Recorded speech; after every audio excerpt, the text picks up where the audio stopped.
Ayumis. Good morning, good afternoon, and good evening, depending on where you are. Hi, everybody. Welcome to day 2 of Tech Inclusion. Hey. It's like, who's in person? It was like, hey, clap, Well, for those of you who don't know, I'm Melinda Brianna Epler. I'm the founder and CEO of Change Catalyst, the company that puts on tech inclusion. And I'm Wayne Sutton, co-founder and CTO. So I wanted to start the day just by recognizing that here in San Francisco, Monday was Indigenous Peoples Day, and it is a growing holiday in several parts of the US. And I wanted to acknowledge the Indigenous people around the world. We live on the traditional land of the Ramaytush people here in Yalamo, actually, the Yalamo people of the Yalamu Ramaytush people, Ohlone people. And I honor and respect their elders, past and present, as well as their culture, their stories, their traditions.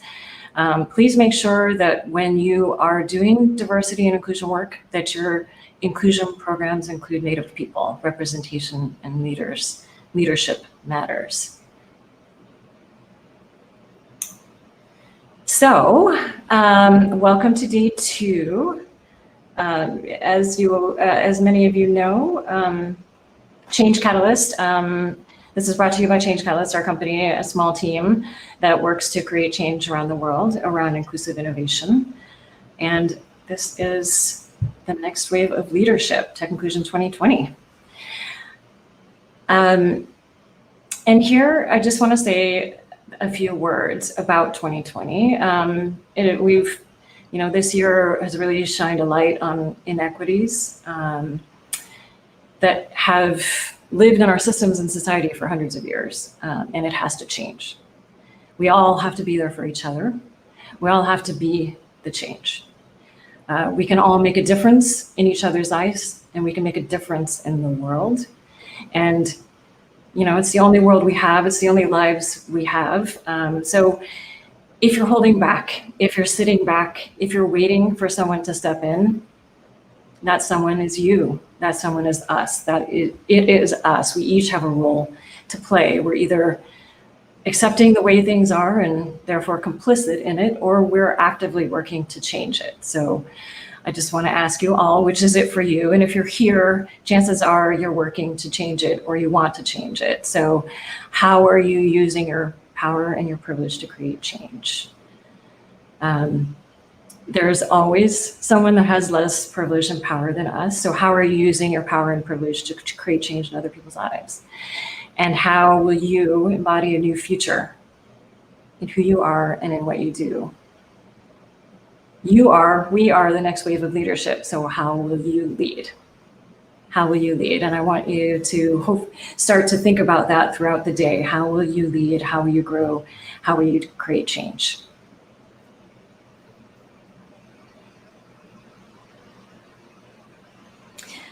So we talked about this yesterday, but we have an allyship survey out there. We're creating an allyship report for companies to better understand why allyship and advocacy is important. So if you would just take a moment, if you haven't already, to fill out the survey, we'd be really appreciative. That really helps us out a lot. And there's some great minds here. We'd love to hear from you.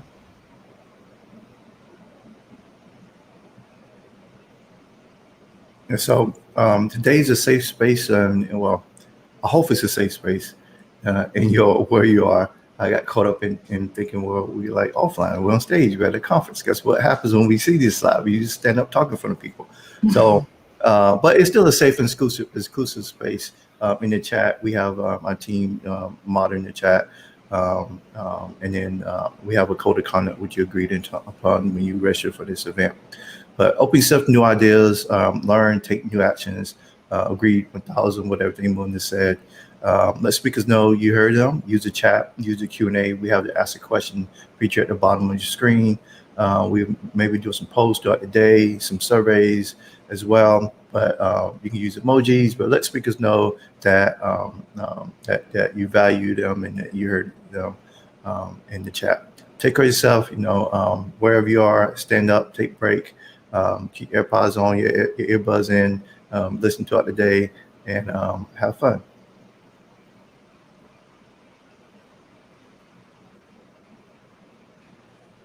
want to say a special shout out and special thank you to our supporting sponsor, Blend, who's been an amazing partner with us over the last couple of years and at Tech Inclusion 2020. Thank you also to our event sponsors, Oracle, Bitwise Industries, and they're doing a lot of work behind the scenes with us. Limeade, Indeed, Balsamic, Blackline, the Kauffman Foundation, which is sponsoring the Inclusive Innovation Track, and Twilio and Interpreter Now, which has sponsored all of our ASL interpreters. Steph is on screen now. You'll see several ASL interpreters throughout the day. Also, thank you to our Ability in Tech sponsor, the With Foundation, and all of our amazing community partners. Each of these organizations is doing work around creating change in the tech ecosystem, and really appreciate all of them and their partnership.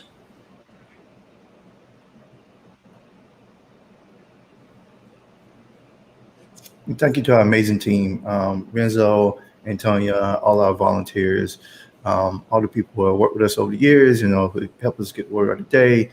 But thank you to the team and the volunteers who have been behind the scenes helping make this happen. And Sally and Shivani and Shalan, who have been integral to this throughout the time, working hard as well, and the Bitwise team too. Yes, Sally, thank you. All right, so we're going to transition, and while we transition, I'm just going, while we transition with all the panelists on screen, I'm going to ask you all to do some interactivity. So we did this a little bit yesterday, so if you haven't done it yet, we didn't get a lot of responses yet, so I want to hear 2020 in one word. We had some really great words that came up yesterday in the chat. If you could go to menti.com and just use that code, or you can just scan the QR code here. If that's easier, it should go directly to the page. So 2020 in one word.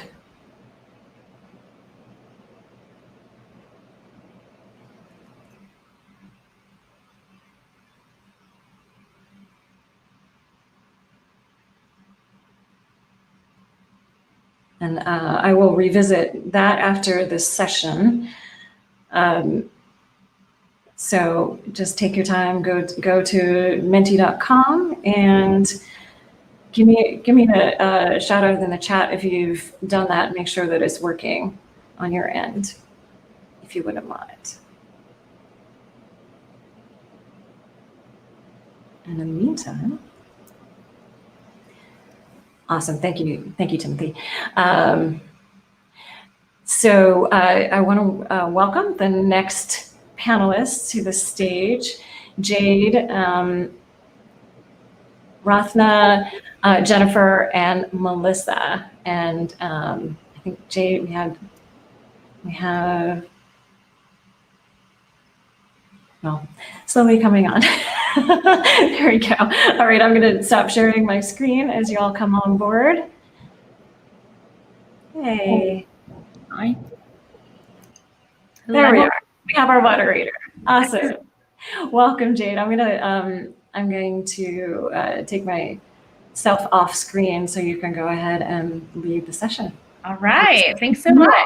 Yeah. So good afternoon, everyone. I am Jade Floyd, Vice President of Communications at the Case and Pet Network and Revolution. It's my delight today to welcome these three dynamic founders to the Tech Inclusion stage.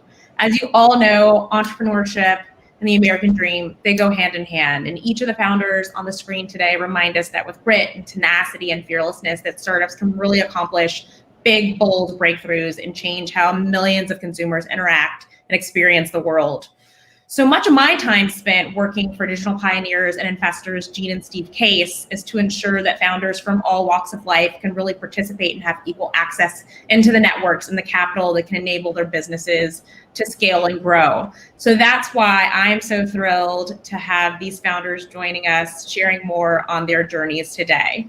So today we're joined by Rathna Sharad. She's founder and CEO of Flavor Cloud. It is an e-commerce platform using deep learning to evaluate carriers' historical performance and automatically suggesting the best international shipping rates at checkout. Rafna is also the founder of Runway to Street. It's a curated direct-to-consumer Flavor Cloud SaaS-enabled marketplace, and that allows brands to sell to a global audience.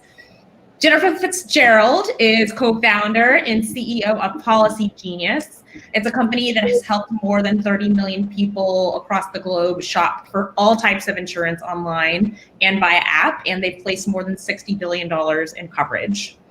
And Melissa Hanna, she's co-founder and CEO of Mommy. It's a platform that focuses on maternity and infant care management, partnering with payers and providers. And they make it easier for all families to really receive comprehensive prenatal and postpartum care. So each of these founders, all stars, #GirlBoss, they've all raised considerable capital from many of the most formidable investors and venture capitalists from across the globe, including our firm Revolution. So I really look forward to jumping into this discussion. I want to talk a little bit with them how they're pivoting in this new environment, the many lessons that they've learned in building really dynamic, great companies. So let's get started. Jennifer, I'm going to start with you. Policy Genius, you've seen such tremendous growth over this past year. You've opened a new HQ, a second HQ. You've hired over 250 people, many of which you've done via Zoom. So in this new environment where employees and new hires are hiring remotely, how are you operationalizing your management structures to ensure that they really support diversity and equity and inclusion as you're going through this hiring process from afar? It's a great question, and something that we've been working a lot on this year, because I think focusing on the employee experience as well as DEI outcomes is just tougher when everybody's remote and you don't have the ability to do a lot of things in person, which is how we have typically operated. So we've done several things.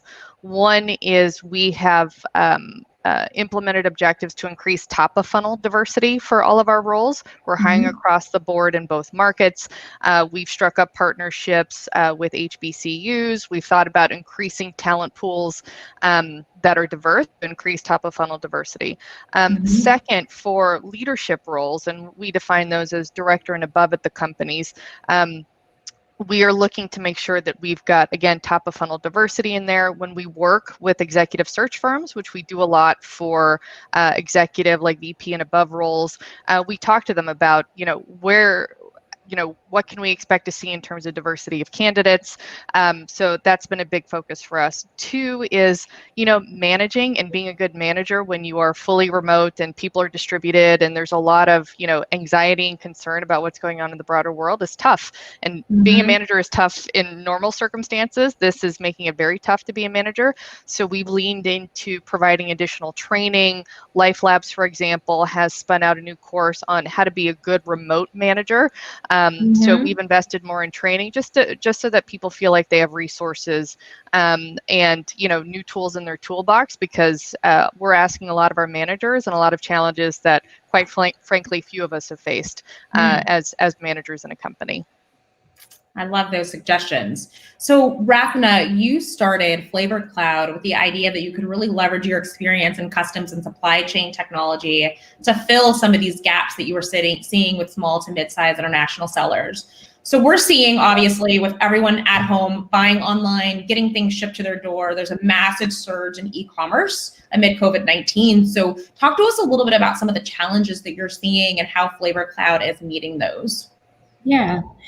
So we're seeing three, I think, really big themes and shifts that are pretty much here to stay. So the longevity of that is certain. So the first one is very obvious. It's the growth in e-commerce. Everybody, you can see consumer behavior, our behavior each day. It has dramatically shifted. So essentially what we're seeing right now is volumes that are very much like holiday volumes. So there's a huge surge in e-commerce. It's around 40% that we're seeing across verticals, really. And then the flip side of that is obviously a lot of brick and mortar is really moving online. So that is part of that growth that we're seeing. So a lot of it is about, for us, we think about Flavor Cloud as the largest cross-border network of carriers and providers and partners. And so really dealing with that surge in terms of capacity and planning for network resilience is part of it. The second shift that we're seeing is that there is a D2C, which is direct-to-consumer surge. So one of the things that happened is FBA, which is fulfillment by Amazon, for example, left merchants on their own. So basically, they started looking at their own volumes and their own capacity issues and essentially said, you're on your own. So direct-to-consumer has seen a surge where they have to figure out their own destiny and are moving online, figuring out how to grow in this environment and have their own e-commerce presence. And that's where the shift to international and leveraging Flavor Cloud to really have international as their number one growth outside of being online. The second thing you do is expand. And so that's where we come in. And specifically around that, we've started seeing shifts in terms of trade wars and Brexit and all of these other concerns really impact how you think about global expansion. And that's where a specialty solution like us, which really takes away all of the complexity of trade, whether it's with China or China inbound because of the surge in e-commerce purchases, or dealing with trade and tariff regulatory issues that we're seeing in the space. Then the third change that we're seeing, and that's again fundamental to how we think about how brands think about supply chain resilience, is important. Because the next COVID could be regional, it could be global. We've seen different countries come back online at different times, and so it's really about ensuring that as a brand, whether you have multiple warehouses or building some sort of resilience in your supply chain, is part of the action. So let's pivot to Melissa. I was especially drawn to your product. I'm a new mom, 6-month-old here at home, probably screaming in the background if you could hear her. Your company, Mommy, it utilizes a business model that's really rooted in supporting better outcomes for mothers. And we've all witnessed how COVID-19 has had a devastating impact on our healthcare system. It's really impacted the family structure. So what long-term impacts are you seeing the pandemic having on maternal health services, and how is Mommy adapting to meet the needs and the demands in this new environment? Hi, thank you so much for that question and for having me here in this conversation. There are a lot of things that we are watching closely as far as the trends that are happening at the micro level and the macro level due to the impact of COVID-19, specifically in the new and expecting parent population. And a few things that we are especially concerned about are the long-term effects that the pandemic will have on mental health and wellness for new mothers and for families generally, because we know that the isolation and the stress that the pandemic is bringing into all of our lives is especially worrisome when your body is going through recovery from pregnancy or is experiencing pregnancy, where stress can be potentially a trigger for preterm delivery, for example.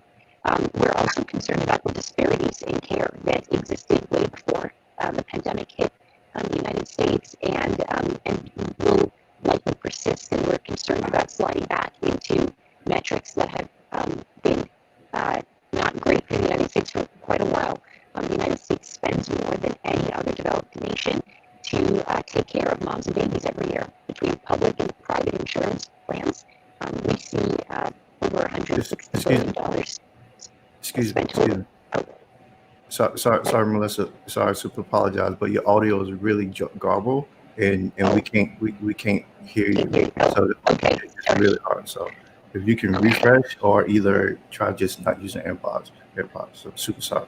So, Melissa, while you're working on that, let me actually pivot to a question that is for all of you. And Melissa, we're going to come back to you because I want to get back into that conversation. So, all of us here are really aware of the impact that COVID is having on each of our everyday experiences, whether it be, in the workplace, whether it's at home.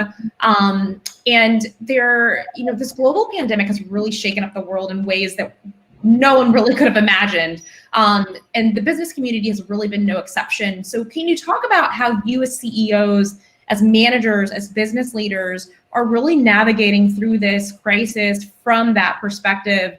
What's the advice that you'd give to other founders and CEOs that are building these brands, that are trying to support not only their home lives, but also, hundreds and oftentimes thousands of employees that rely on them? Talk to us a little bit about some of the advice that you'd give to some of those founders. And let's start with you, Rafna, on that question. Yeah, the first thing here for us is that we're a distributed team. So we were, in a way, prepared for this, and it wasn't that hard of a transition to really, take the team completely virtual.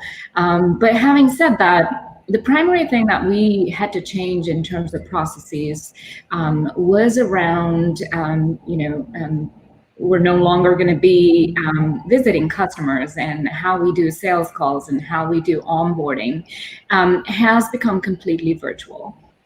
In a way, I feel like this has leveled the playing field so that you're not competing for, conference floor space. It really is about a virtual call and then, onboarding and sales processes, and really refining that so that it makes it really easy for the team. So I'd say that is one of the fundamental changes that we had to make, and it's important for the new reality that we're all in. The second one I'd say is about, for us, given that we're in this stage where it's about scaling and growing, and we are a small team, and there is so much happening with COVID that it is an accelerant. There's lots of different opportunities and channels. So as a CEO, my primary focus has been relentless prioritization. So really bringing it down to focus on channels and things that my team can really focus on. So I think about ROI on time spent, because that's the most critical thing for us right now. We could be doing so many different things, and it's really bringing that focus into the types of areas and channels that we want to grow in, so that the team is better prepared in the current environment. Great. Jennifer, what about you? And then Melissa, we're going to jump to you on that question too. Talk to us a little bit about, the advice that you have for founders, and you've been navigating this situation as a CEO. Sure. Plus one to the previous comments, right, about having to be far more focused and really tracking the return on your time invested, because there's so many things that you can do. Coordination asynchronously when you're not together, and when employees are having different challenges that they're having to deal with, right? So there are some companies that were always distributed, but this is now distribution with the addition of a pandemic, right? And the loss of like childcare or normal schooling options. So what we have found, and we are also in growth and scaling mode, is that employees have different sentiments about working from home, going back to the office. We do surveys of our employees every 2 weeks just to gauge sentiment, right? How are you dealing with this? How connected do you feel with the company? Is your manager checking in on you? If we were to reopen one of our offices, how would you feel about returning to office, assuming we can do so safely? And what we've found is that there's different sentiments, right? So our employees in New York City feel differently than our employees in Durham, North Carolina. Our parents feel differently than, people who aren't parents, or younger single people who are, in the case of one employee I know of, taking calls from the attic of his parents' home in Long Island, right? So, which is a different situation than if you have a home in the suburbs. So I think as a founder and CEO, you have to be aware that this particular situation in this moment in time is just creating a bunch of different impacts for your employees, and to make sure that you're being pretty granular about how you're thinking about those impacts for those specific employees, because everybody's dealing with it differently and dealing with a whole different set of issues. Mm-hmm. Melissa, what about you?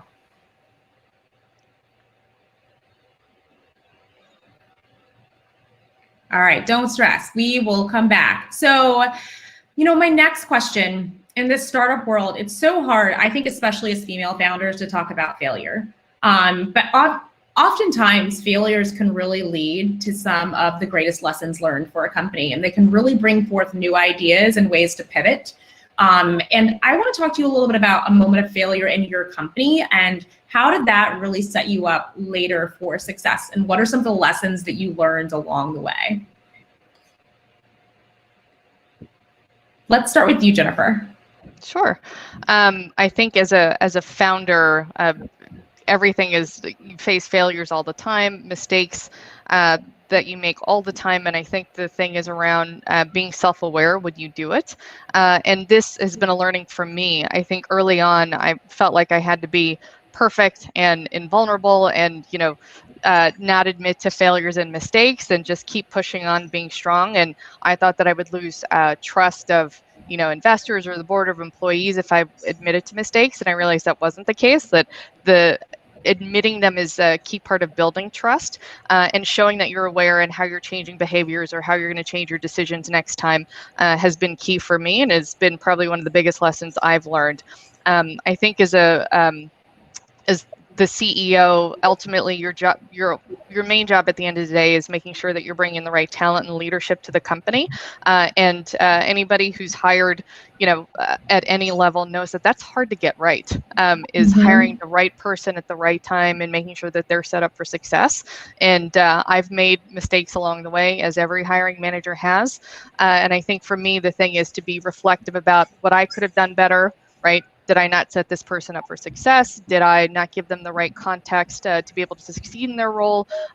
What were the things that I could have done better to make this not a mistake? And that's probably the toughest thing to get right as you scale a company, and especially as you try to scale yourself as a leader. Thank you so much for that. So Melissa, what we were talking about, as you pipe back in, is that some of the greatest lessons learned from failures and how they can bring forth new ideas and how we conduct business. So I'd love to hear from you any lessons that you've learned in moments of failure within your company that you'd like to share. Sure. First, does my sound You sound great. Okay. I would say that one of the biggest lessons that I've learned as a CEO and during the pandemic is that it's very important to communicate with the entire organization to continue, especially still being an early stage but growing company that's actually going through sort of a growth spurt now, and we're going to be hiring and increasing our staff by 50 to 60% just in the next few months. So we're hiring as a company. But keeping those direct lines of communication open with the entire organization. I've never had a problem displaying vulnerability with my team. And I felt the power of that the day before the mayor of Los Angeles, where our company is based, called for the shelter in place in the city. I had been following the news before then and seeing the numbers rising in Los Angeles, and called a team meeting earlier that week and proposed working remote. Our team provides a combination of virtual and in-home healthcare across Southern California and other parts of the country, but our main organization works in Southern California. So to tell people to work from home when they normally visit mothers and babies in their own homes multiple times a day, we see sometimes 5 to 10 new patients a day with just one staff member visiting, doing a home visitation model. That was going to be difficult for our team. I knew that, and initially people would say, well, how are we supposed to do our jobs? And so to be very strong about saying that this is a measure that we need to take really from a public health standpoint until we have determined what we need as a company to be able to re-enter the market. Even though we're essential workers, we needed to take that minute to breathe and understand that this was a scary moment and we were going to have to reorganize our entire business operation. Calling that meeting in a moment in time where I didn't realize just how stressed our own company was with this, not seeing leadership at a local or national level yet, the feedback that I got from that was incredible. And it set the tone for how to engage with the company going forward. And we're not as large as Policy Genius. And so we don't have like a rapid surveying tool or process like Jennifer's described, although I think that's a brilliant practice to put in place. But I'm basically modeling that in person with the team as we go. And it's been powerful to be able to get that direct feedback from our organization. And we are essential workers, so we have been able to return to some of our in-person work with full PPE. Great. Rafna, can you answer that question also?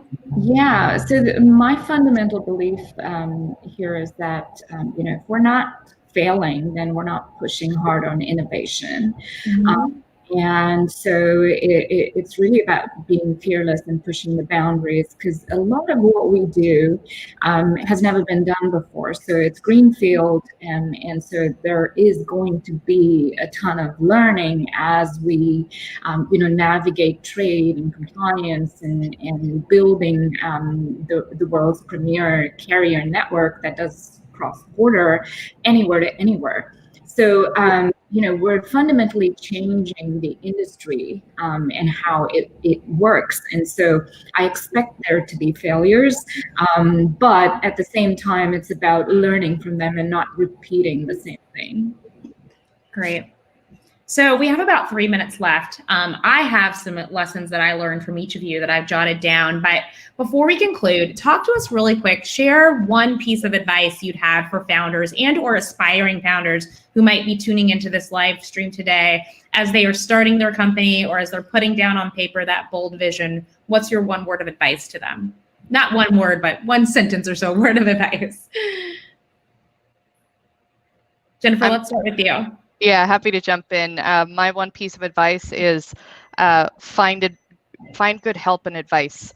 Find people who have done what you're trying to do, not necessarily the same thing, but started a company, launched a small business, who are, 12 months ahead of you. So they have the benefit of hindsight and can tell you what to look out for. That's been hugely helpful for me.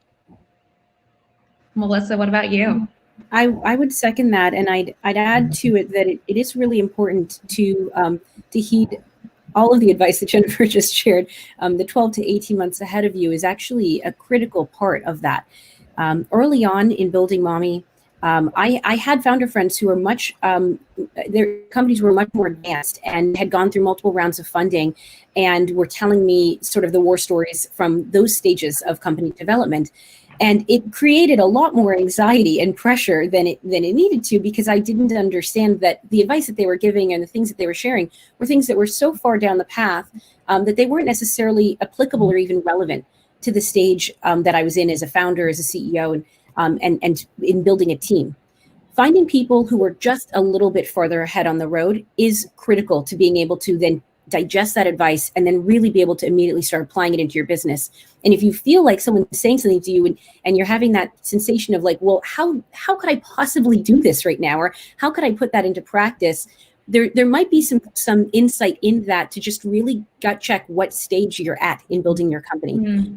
I think that the space is wide open for so many new ideas that really focus on inclusivity and on different worldviews and experiences of the world, that we all feel like we've got to get out there. We've got to get our companies out there. We all have something to offer to the world. And it's a really exciting time in that way to be able to provide value to people that have been historically underserved in all of our different spaces. But too much pressure will be a disadvantage. So there is a pace and there's a path to go on, and you need to also take care of yourself and have grace for yourself as well in this process. Yes, absolutely. Rafna, I would agree with both of them. Great advice. But I want to add that, we need more women starting companies. We need more women scaling companies all the way through to IPO. So my advice is be fearless. Just go do it. Because I think the best thing that you're going to get out of this is the growth. And the pace is extremely exciting. And you will figure it out. That's one thing that, you rely on your network and do all of the things that they mentioned here. But it's really about being fearless and going out and doing it. Absolutely. Well, I just want to recap a couple of key things that I heard for everyone who's tuning in. These, for me, really resonate. One, use your power, use your privilege to create change. Jennifer, you shared that you really need to increase that funnel of diversity, that you need to use HBCUs as talent pools, and that you really have to provide additional training for your staff, especially your managers, and plan for network resiliencies. I also learned, Rafna, for you, this concept of relentless prioritization, and that you really need to take a look deeply at the ROI and track the ROI at any given moment. I love that you're surveying your employees to learn from them exactly, how you should move forward and listening to them. And that, really that your job is to make sure that you're bringing the right talent and the right leadership to the table. And Melissa, I learned so much from you too at this point. You said that it's so important to communicate with the entire company and have that open line of communication at a given time, especially in, this place that we are in the world, and that you really have to display your vulnerability within your company, and let your employees know that, sometimes we aren't always superheroes that they may think that we are. So I really appreciate all the time that each of you founders took to share with us and to enlighten this audience. I hope that each of you will follow their journeys, as well as check out the companies Flavor Cloud, Policygenius, and Mommy. And thank you so much. And I hope each of you continue on and are building the next billion-dollar brand. And I'm just honored to have spent this time with you. Thank you. Thank you. Thank you. Thanks all.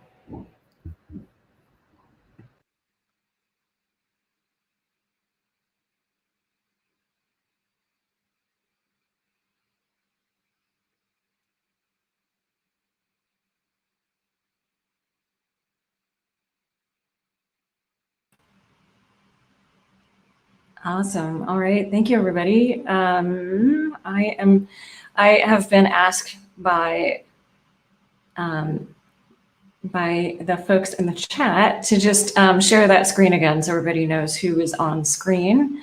So I'm going to do that, and then we'll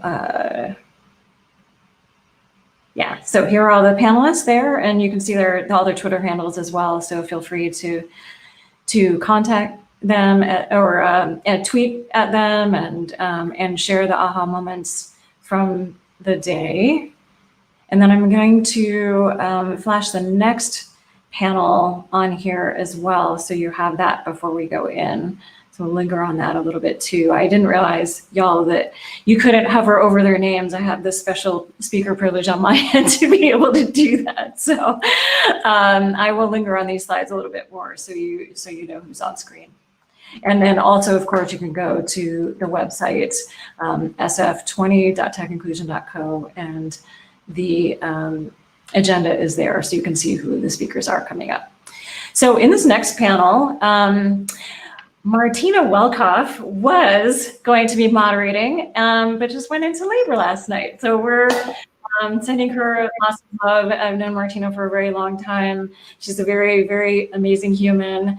Instead, we have Amy, her partner, who's going to join us as a moderator last minute. Thanks, Amy, for jumping in last minute.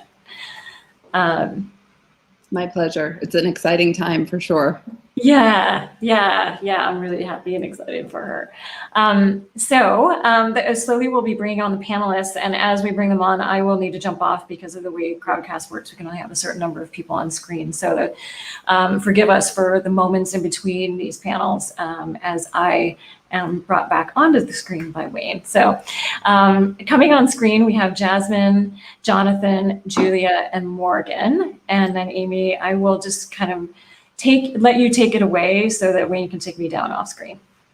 So if you have anything amusing to say to fill the moment about maybe, to start off the panel discussion, and that would be awesome as we bring on the panelists. Sure. Yeah, we're excited to be here. Martina has been part of the Tech Inclusion Conference in the past, and she's talked very, very highly about it. She and I have worked together for almost 2 years now. Both of us have been in the XR space for 4 years. XR, for those of you that may not be familiar, it stands for extended reality. That includes augmented reality and virtual reality and mixed reality. So those are terms that you will hear us talk about over the course of the next 25 minutes. I'm really excited to have the panelists that we have today. I've known most of them for several years now, and certainly been on panels and other speaking engagements for over the course of those years. Morgan Mercer and Julia Winter were both part of the WXR Accelerator. So Martina and I are part of the WXR Fund, and it had an accelerator for 3 sessions.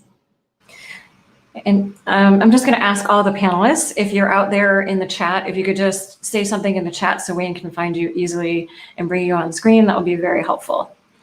Just say anything in the chat, say hello, whatever, so that he can just quickly click on your name and bring you up. Thank you. Yeah, no worries. Yeah, so WXR Fund focuses on investing in early stage startup companies that are using virtual and augmented reality and artificial intelligence to enable new connections between humans and transform businesses.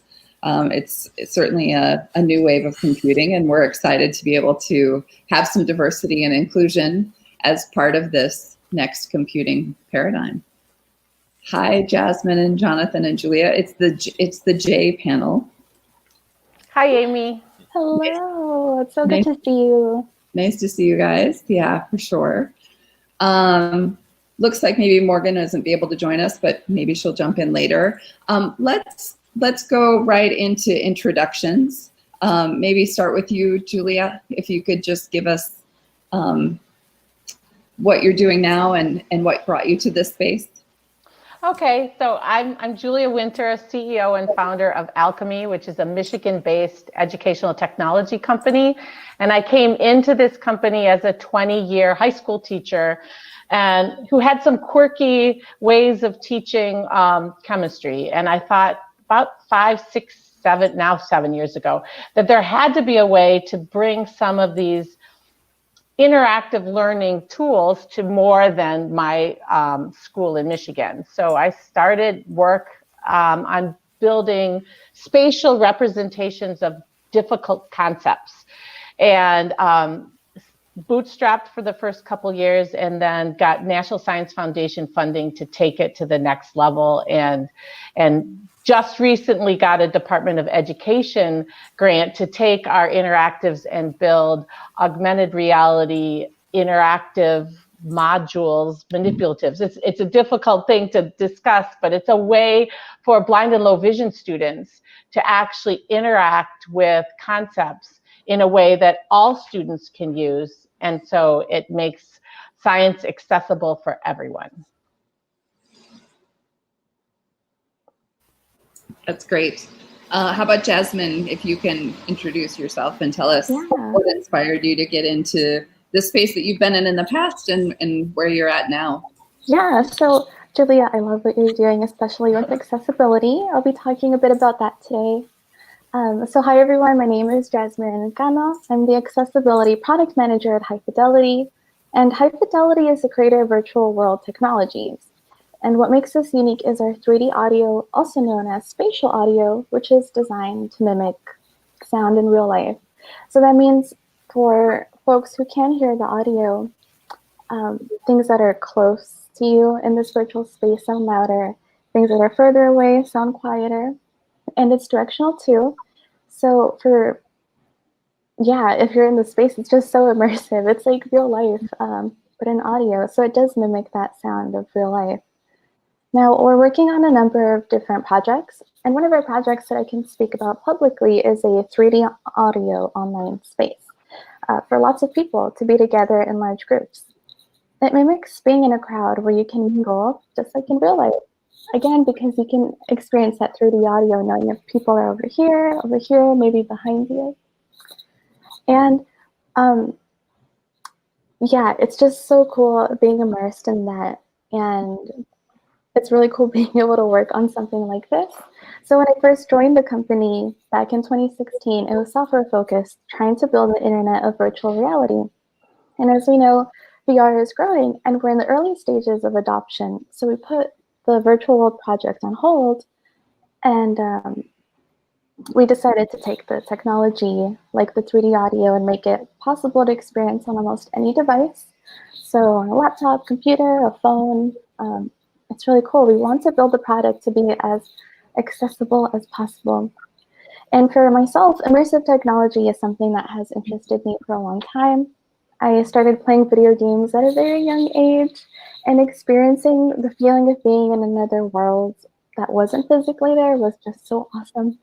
I went to school to learn how to build 3D environments for games, and in college is where I started working on VR content, building immersive environments with my art.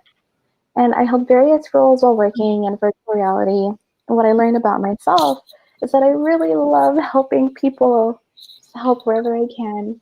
I picked up Virginia Gilbert's book, Inclusive Design for a Digital World, and immediately knew that I wanted to help design a product with accessibility in mind, so no one would feel excluded, because being excluded is not fun.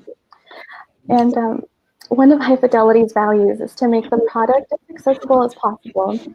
I'm so sorry if you could hear that. They're like doing maintenance outside. It's a lot for me. So High Fidelity's value is to make the product as accessible as possible, and there is an opportunity to put my interest to use. It was just perfect, and that's how I got to where I am today.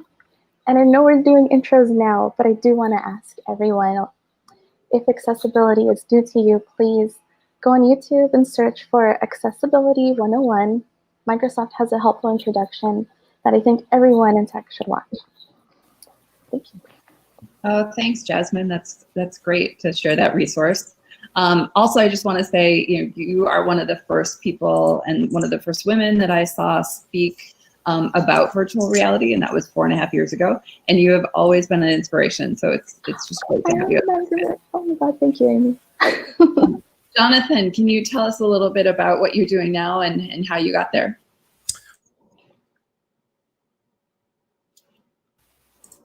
You might be on mute.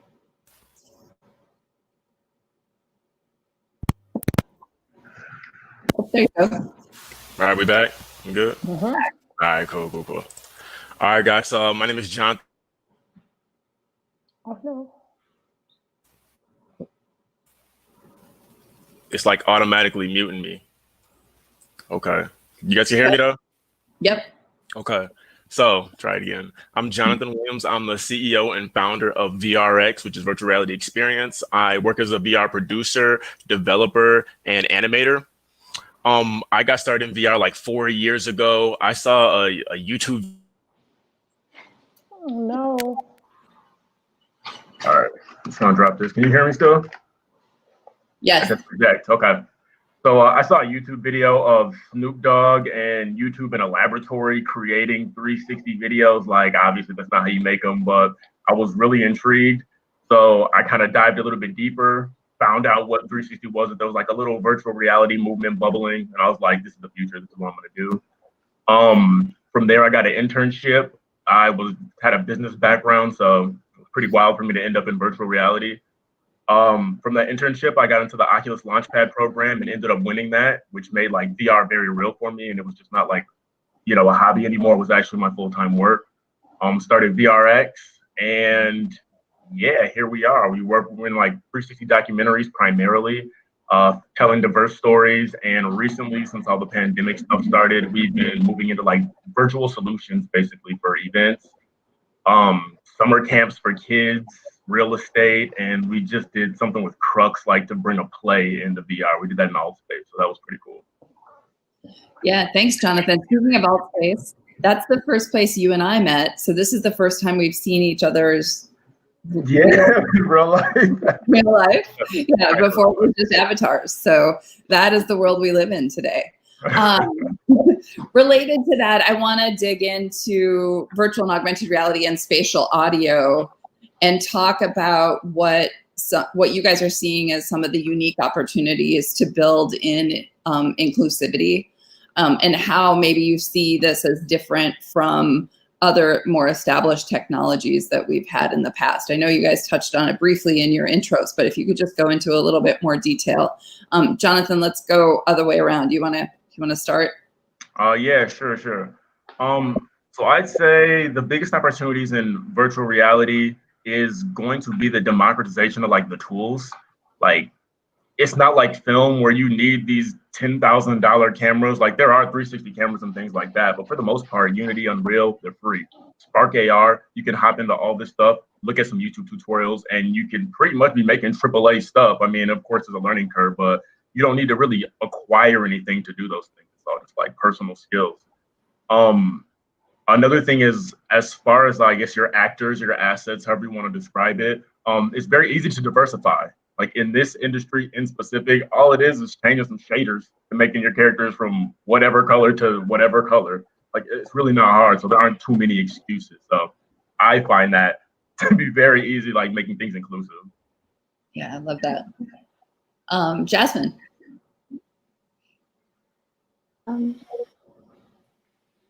Okay. I'm actually going to take a few minutes, a bit long here on this one, because I do want to establish some context for where we are right now.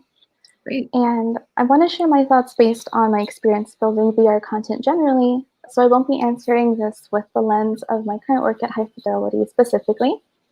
And with us being in the nascent stages of immersive technology, it provides a space to explore and build unique ideas. That's really exciting. And with accessibility, it's really important to ensure that immersive technology considers the needs of people with disabilities, including auditory, cognitive, neurological, physical, speech, and visual disabilities. And when you design inclusively, you can create something that benefits people without disabilities or who have temporary disabilities as well. For example, like when someone loses their glasses, or when they're in a loud environment and they can't hear audio well, maybe even like when someone breaks an arm. And before I talk about how I see the opportunities as being unique, I want to provide context about the knowledge we have today. And we don't have to start from scratch or reinvent the wheel. That's like the thing everyone should know. There are standards established, like the Web Content Accessibility Guidelines. There's also teams out there, like folks at Alchemy Labs, for example, who recently shared their specific implementation of subtitles in XR. This was shared at the Game Accessibility Conference. Andrew Icke, who gave the talk, actually asked people to steal their approach and make improvements. They're like, steal it. And I also recommend visiting xraccess.org. This community is doing a lot of research and providing plenty of resources we can all benefit from. It's like an amazing learning center we can all access right now. And everyone should learn about traditional approaches to web accessibility and about the various types of assistive technologies that people use. So put effort into supporting those tools and techniques so more people can be included. And in case anyone here is new to learning about this, some of those technologies include screen readers, screen magnification software, and alternative navigation methods such as voice recognition. There's so much to learn. And there's also the physical approaches in our real life. You know, you can learn about how that works and then imagine ways to apply that to these virtual spaces, whether it's AR or VR. So all of that is to say that there are a lot of tools out there, unique opportunities I see here are, it's just the chance to mesh real world approaches with exploratory virtual ones, combine those. And what I mean by that is think of, just some tools or techniques that exist and how you can apply that in these virtual worlds. And a specific example I'll provide is, let's see, there's interesting work out there that I can imagine for virtual spaces. So Microsoft has an app called Soundscape to help those who are blind or have low vision. And Amy, I think you know what I'm talking about. I see you nodding. It helps people find places they want to go to by listening to descriptions, directions in 3D audio. So the destination is marked with like a sound beacon, like the sound of the place you want to go is in that direction. And imagine that being built into VR. Like, why not try it, build it, see if it works, talk to people who are blind or have low vision and test it with them. So in my research, I haven't been able to find a lot of established norms for what we're doing specifically at High Fidelity. It's a bit disappointing. However, there's lots of opportunities to grow. I'm actually so excited because we started a project where we are able to engage a community of people with disabilities for research and testing. And I can't think of a better way to build a product than to collaborate with a diverse community of people and learn from them what the product needs to be accessible. And it's just so important because we want to make something accessible from the start so that people aren't excluded. And there's so much opportunity for that, especially in XR. Thanks, Jasmine. It's a good reminder that a lot of work has already been done and we can leverage some of that. And I love to hear that you're integrating with the community right now and getting real-time feedback. That's amazing. Julia, maybe you can talk about not only some of the opportunities that you're seeing for building inclusivity, but also maybe some challenges. Well, Jasmine mentioned text-to-speech, and we work with blind people as they test our new product, which uses computer vision and physical manipulatives. And the interesting piece is a lot of text-based education. It's really easy for blind people to maneuver through that, or easier than once they get to spatial understanding. So the problem is trying to figure out new methods that exist and complement what is already out there, but then also find methods that are scalable beyond just a single community. We want it to be used by everyone, and that keeps price down. And so that's one of the things one of the real big challenges in AR and VR is actually finding scalable means to have everyone be able to access the technology. So what we're trying to do is develop a computer vision system with off-the-shelf things you can buy from Amazon, and even give out the 3D print digital technology so schools can actually print their own manipulatives and then make it accessible so it's not just for blind people, it's for everyone. And then students working with blind people. The blind people aren't separate. They're working right along with their sighted peers. So trying to find, like Jasmine said, find ways to be tools that can be used by everyone and as scalable as possible. Yeah, that makes a lot of sense. A lot of times in emerging technologies and for accessibility in general, cost is a factor. So I'm really glad that you brought that up. Morgan, nice to see you here. Maybe you can jump in and introduce yourself and say how you got into this space and particularly what you're thinking and what you're doing in terms of building inclusivity. Yeah, absolutely. Thank you for having me. So I'm Morgan Mercer, the founder and CEO of Vantage Point, and we leverage virtual reality for anti-sexual harassment, anti-discrimination, anti-racism training. So I got into this space actually because I tried an immersive experience And when I tried it, I was a little bit skeptical at the amount of the response. I knew I was going to have a response to it, but I didn't realize I was literally going to scream and drop my phone. And when I exited the virtual environment, it was a feeling of, wow, if this is the kind of emotional experience that virtual reality immersive environments can elicit, what if we actually took this and we applied it to social issues and issues that allow or require a level of empathy and EQ to actually understand them. So what if we actually took this and applied this to some real world use cases, right, and scaled it out? So that was my first step into VR. And then after that, I started going to hackathons, eventually moved out to LA, went to OC4, and then dove right into the community. In terms of how we build inclusively, so a few different things. Number one is we always make sure that we're building with an inclusive team. It's really important to build with an inclusive team because the people within your team are always going to be bringing up things around their personal experience with the technology. So for example, one of our core ethos of the company is that we're building for everyone. And what that means is that when we build applications, we need to be building it in a way where somebody's grandma could use it, and somebody's, somebody's son or daughter could use it. So we're always building things for the least common denominator, meaning the person who might not necessarily understand the technology. We're always thinking through how can we make things ADA accessible? How are we thinking through making sure that everyone has access to the content? How are we thinking through the way we develop our products so we know that subtitles within a VR experience are not always the most readable, especially if somebody does not necessarily have the best eyesight? So is there a way that we can instead use lip dubbing? So we're always thinking through from the programming design of things.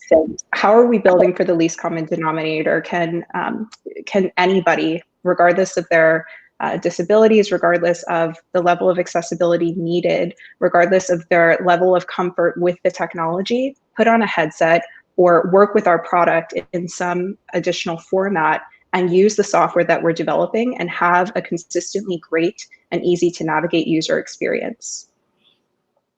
Yeah, it's such a great opportunity to be able to do this. As we were talking about earlier, we can both leverage some of the experiences that have been already existed for other technologies, but this is a new medium, spatial computing and interacting spatially. And so there's a great way of looking at how we can build inclusivity and diversity and use diversity to expand how these new technologies are used. It's a great time. We just have a few more minutes, but I wanted to ask you guys, since we are in these times of pandemic, has the pandemic influenced your work? And maybe talk a little bit about any of those changes that you think might be longer lasting versus temporary. Julia, you want to start? Yeah, I'll jump in because with education, it has accelerated everything. So teachers were very reticent to go online. Now they have to. So all of a sudden that reticence is, I got to jump in and figure this out. Now teachers are tired. Professors are tired. They've been working really hard on trying to make this change, but it's a long-lasting change, and we have to figure out ways to get students communicating with each other in an online environment because they don't have that communication, that community anymore. And hopefully we'll get back to face-to-face, but build in some of these hybrid systems that allow for a lot of content to be brought to a lot of people. Great. How about you, Jasmine?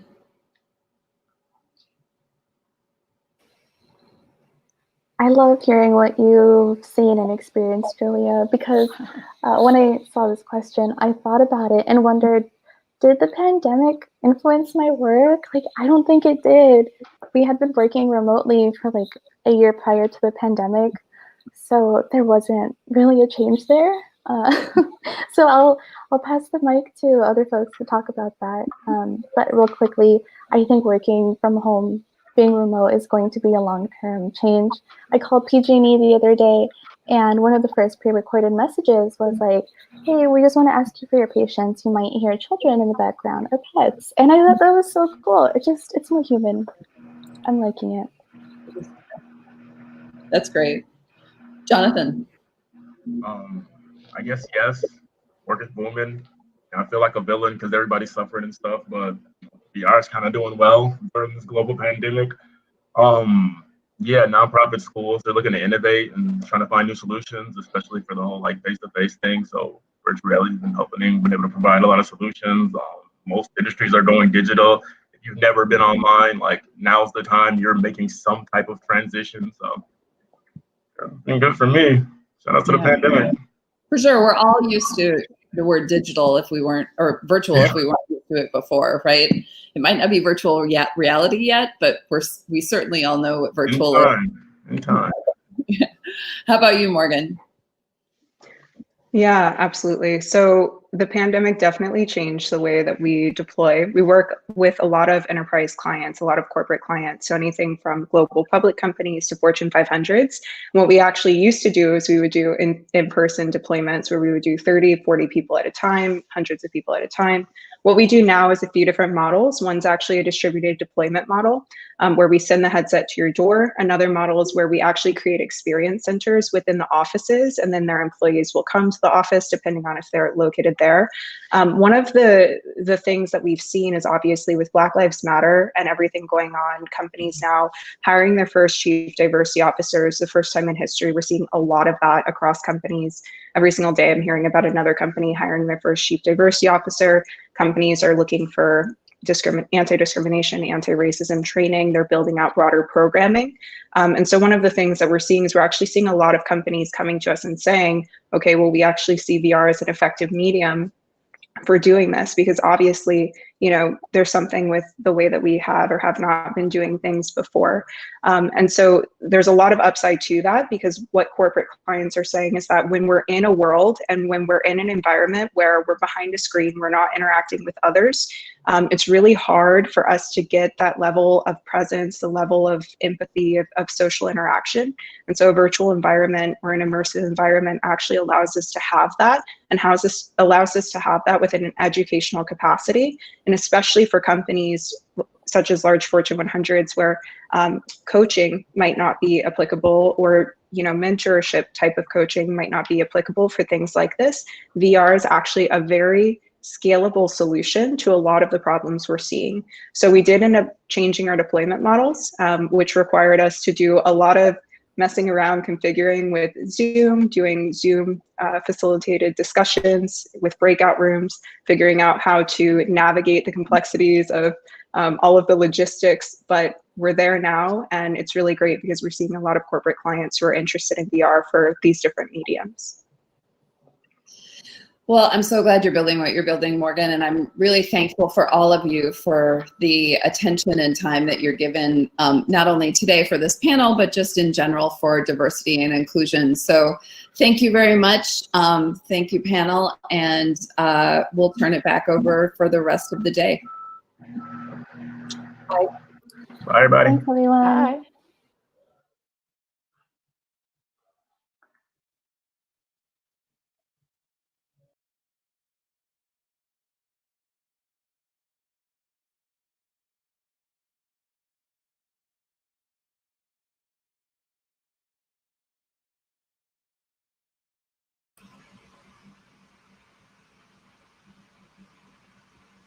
All right. It's me again, and I'm bringing up the slide with all the panelists' names so you can see them, and you can connect with them on Twitter as well here. Most of them have Twitter handles. And I'll continue, as we've been talking in the chat, I'll continue to put those slides up for y'all in between sessions. And again, please check out the website, our website, which Timothy put in the chat. Thank you, Timothy. Please check that out. You can see who's on screen as well, so you don't you aren't questioning. And then while we work on this transition here, I'm just going to show you the results of the last poll. So here we are. So 2020 in one word, and several of you just put it in the chat too. So there were more answers than this, but definitely the top one is challenging. But I also like that Opportunity and Catalyst and Revealing are there to kind of, you know, it's been a tough year for a lot of people, and hopefully looking forward to being on the other side. 2020 in one word. That's my next question for you all. So go ahead and go there and let us know what your one word is for 2020, and I'll revisit that between sessions again. All right, so looks like we have our next speaker here. So I'm just gonna put your slide on the screen here so everybody knows who you are. All right, so everybody got that? So Nani is here, and she's going to take us away. Awesome. Thank you so much. I'm going to go ahead and share my screen.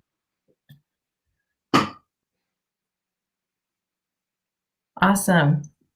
Hi, everybody. My name is Nani Vishwanath, and I am a people team manager at a company called Limeade in Bellevue, Washington.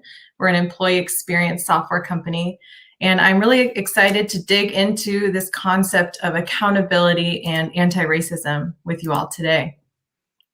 I want to start here. Before talking about anti-racism broadly, I wanted to share a story.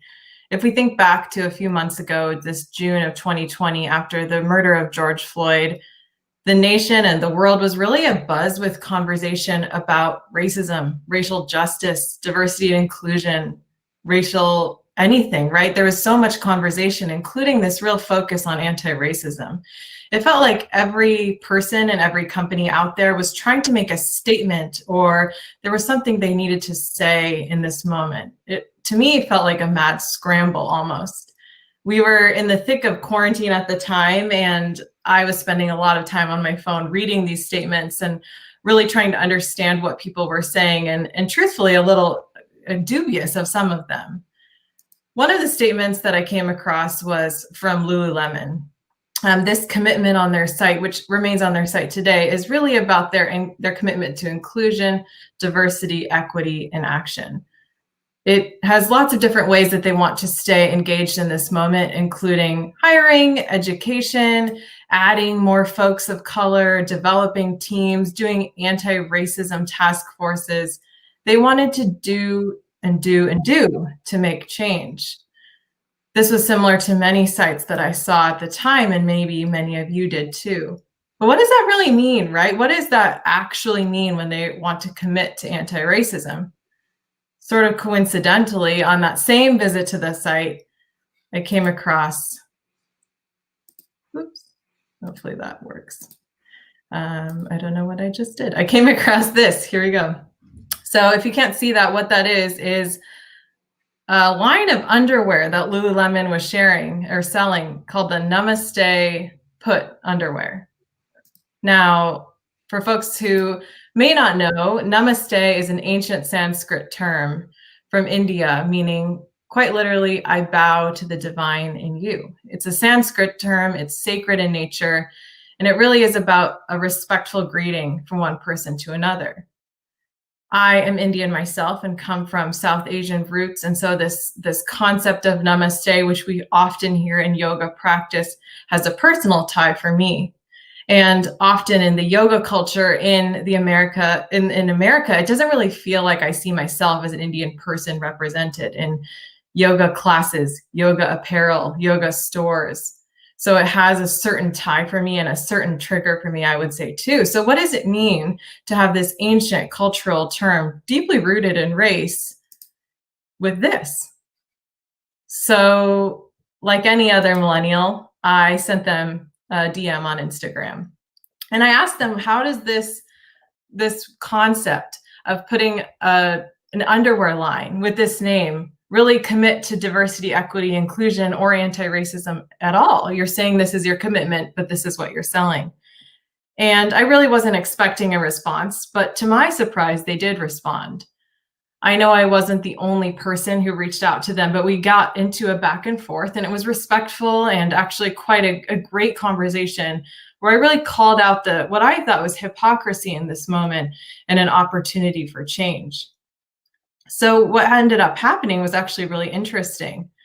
They ended up removing the name. They ended up changing the name of that line in this moment to not include that terminology anymore. And the picture here that you can see is that they've actually gone on each pair of those underwear in the store and put this new label to cover it up. And what's even better is that they're actually having a conversation with the brand about removing Sanskrit terms from their products altogether. So what does this have to do with anti-racism, right? What does this have to do with actual change? What it means is for anti-racism, you can't just add on things. You can't add on committees, education, trainings, task forces. You have to undo too. Because when we're in a system that is racist in nature, what we are surrounded in has problems existing already. So what can you do and what can you undo to actually address racism? Angela Davis shared this monumental quote: "In a racist society, it is not enough to be non-racist. We must be anti-racist." To be non-racist, you just continue to do in a racist society, right? You just act not racist. But to be anti-racist is not only to do, but to undo what racism already exists in the society itself. And it's a conscious, continuous, and intentional commitment to that work. So in the Lululemon story, they continued to do, right? They were saying, I'm going to add these sorts of trainings and education and hiring will have more diverse people. But what they needed to do was actually undo some of what already existed. So how does this apply to you? How can you uphold anti-racism in your own workplace or community? Here's a question that you could consider. First, you have to identify what is already existing in your society that's racist in nature. So a question you can ask yourself in any given situation is, which norms, perspectives, and values are considered legitimate? Is there a race associated with those norms, values, and perspectives? In the case of Lululemon, which I just described, the more whitewashed, say, version of yoga culture was what was the norm that was upheld. So when you think about situations in your workplace, which race embodies those norms? I want to share a couple of examples that we've sort of tossed around with my workplace about what this could look like in a work setting. And what are some simple systems, policies, practices, or even cultural norms that could have some racist tendencies deeply beneath? The first example, company credit cards. Imagine that your workplace doesn't use company credit cards and they instead ask employees to pay up front, or even some candidates to pay up front and then be reimbursed a week or two later.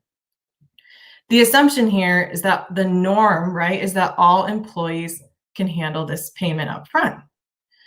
How is this about race, you might ask?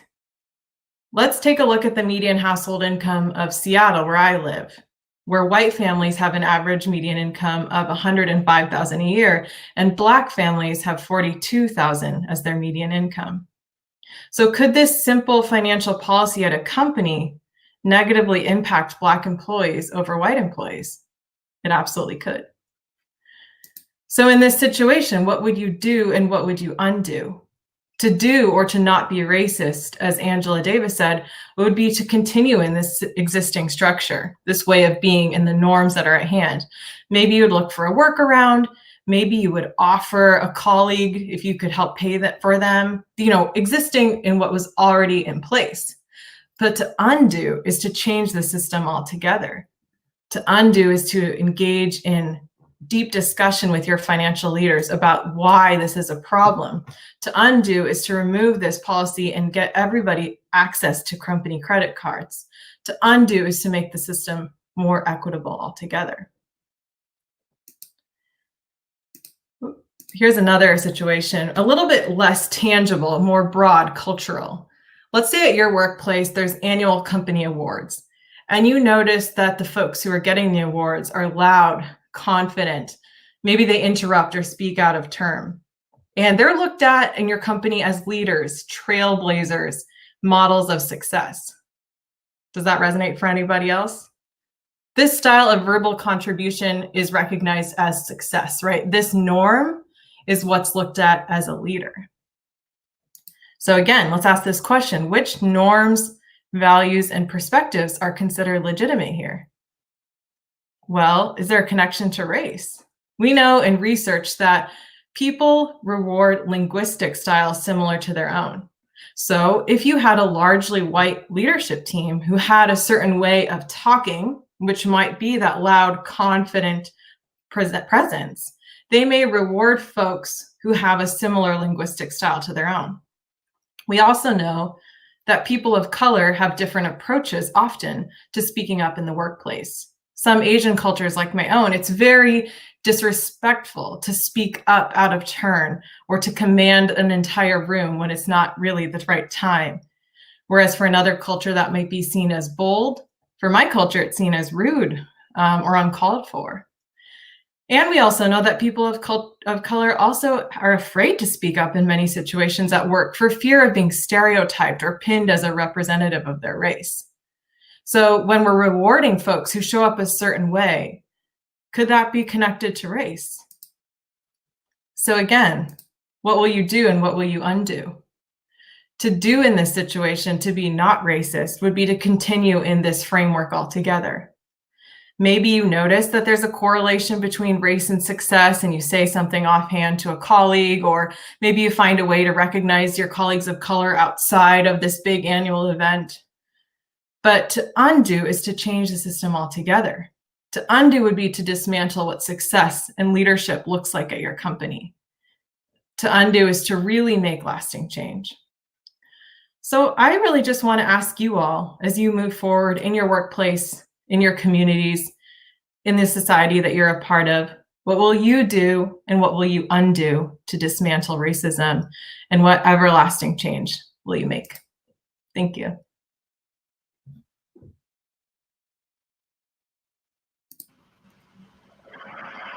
Awesome. Thank you. Thank you so much. That was awesome. I appreciate that. Going to go ahead and put that screen back up for y'all. And oops, I have the wrong screen. All right, there we go. And forgive me for this, y'all. One of the things I will say about hosting conferences that are where we're really trying to be accessible is that it's really difficult. There are no perfect platforms. So Timothy, thank you for putting that in the chat. Timothy has just transcribed this slide in the chat. Bear with us as we do this because this is great fun, and we're learning and we're growing with Crowdcast as Crowdcast is growing and has made it at least somewhat more accessible, but we're still working with them on that. Yes, Allison, please build one. There is definitely opportunity for a more accessible event platform, 100%. We have looked at all of them. So next on the screen, coming up on screen here, and this is hashtag Tech Inclusion.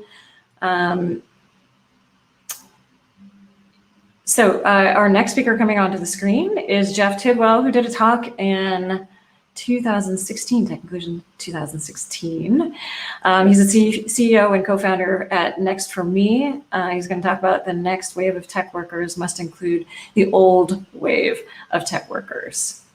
Jeff, good to see you. Hi, great to see you. This is actually my third year. Oh, it's your third year. Yes, that's right. And it's Old Home Week, and we really look forward to it and really appreciate the work you're doing because it's making a difference now more than ever. So thank you. This year, I went into my storytelling mode a little bit, and here's the story I'd like to tell you. So I have a friend who works at the ABC Coloring Book Company. They publish coloring books for both kids and adults, sold primarily in museums. The company's niche is creating coloring books with images that riff off of famous paintings. Here's the story. ABC has focused on hiring a multi-generational team, allowing the group to benefit from each other's unique strengths and perspective. The staff is composed of graphic designers, sales reps, marketers, business, and HR professionals from different age groups. The company is tech savvy and ensures that all employees are fully trained on digital platforms. They also place value on employee cross-generational learning with an in-house mentoring program. For example, Joe heads up sales. He's been a successful sales rep through many markets and companies over the years. His interpersonal skills and preference for face-to-face interaction are rare. Jan keeps the company up to date with all the latest technologies and even has an online sales role as the voice of the company on social networks. And Christina, the intern, just graduated with a degree in marketing and dips her toes into many aspects of the company and has a couple of mentors already. So great company. And then boom, the pandemic hit. During the pandemic, the museum shops are closed, which poses serious challenges to the viability of the business. However, because of the diverse strengths of the ABC Coloring Book Company team, they were able to respond to the new environment with innovative ideas. The team works together to launch their own website to sell their books online, benefiting from the perspectives of each unique generation. Now they develop the design and messaging for all audiences. Because some on the team have children and grandchildren, they realized their product could become a great homeschooling activity. They then worked with the entire team to develop a series of coloring books and activities with this unique market in mind. They worked with the technologists to develop an app to accompany the coloring book, enhancing the product's value as an activity and learning tool. And voila, a new market was created for the ABC Coloring Book Company. Meanwhile, the sales reps maintain their relationships with their buyers so they are ready to purchase once doors open again. Throughout the crisis, the team benefits from the perspective and calm of older workers who've undoubtedly experienced challenging business times in their longer careers. Isn't that a great story? I regret to tell you that it's fiction. At least this story is. The deeper truth is that age is only a factor in a very small amount of diversity and inclusion programs. Age bias is rampant, especially in tech. And yet study after study concludes that multi-generational teams can improve organizational performance and productivity. When generations each bring their respective strengths to the table, we should take advantage of these strengths as we form and operate our teams. What's your story? Thank you.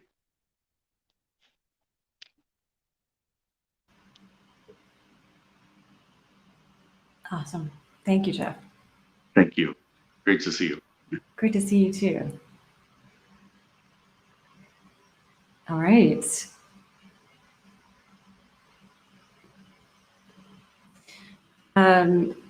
While we're transitioning, I wanted to just remind everybody that the career fair, the Tech Inclusion Career Fair is tomorrow, and the link to that is tcin.co/career fair.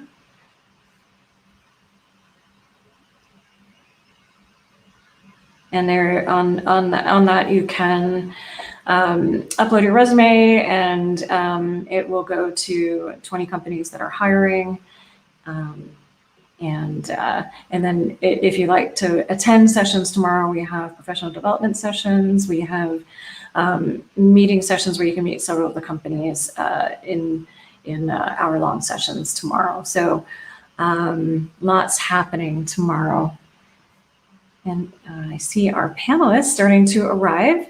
So this next panel is collaborating on responsible tech and equity. And we have coming on screen, we have Claire, who's Director of Research and Innovation at SingleStop, Twitter handle at CLARECADY. And forgive me if I pronounce your name wrong. Elisa, is it Elisa? Mm-hmm. Okay, cool. Deputy Chief for Innovation and Product at Benefits Data Trust. And is Ria here? Ria is coming, I think.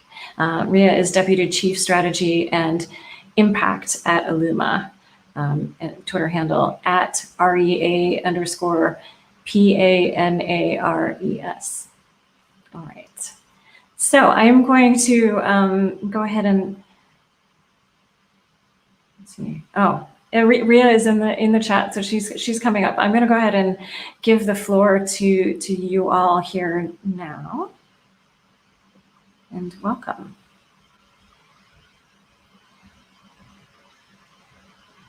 How are you doing?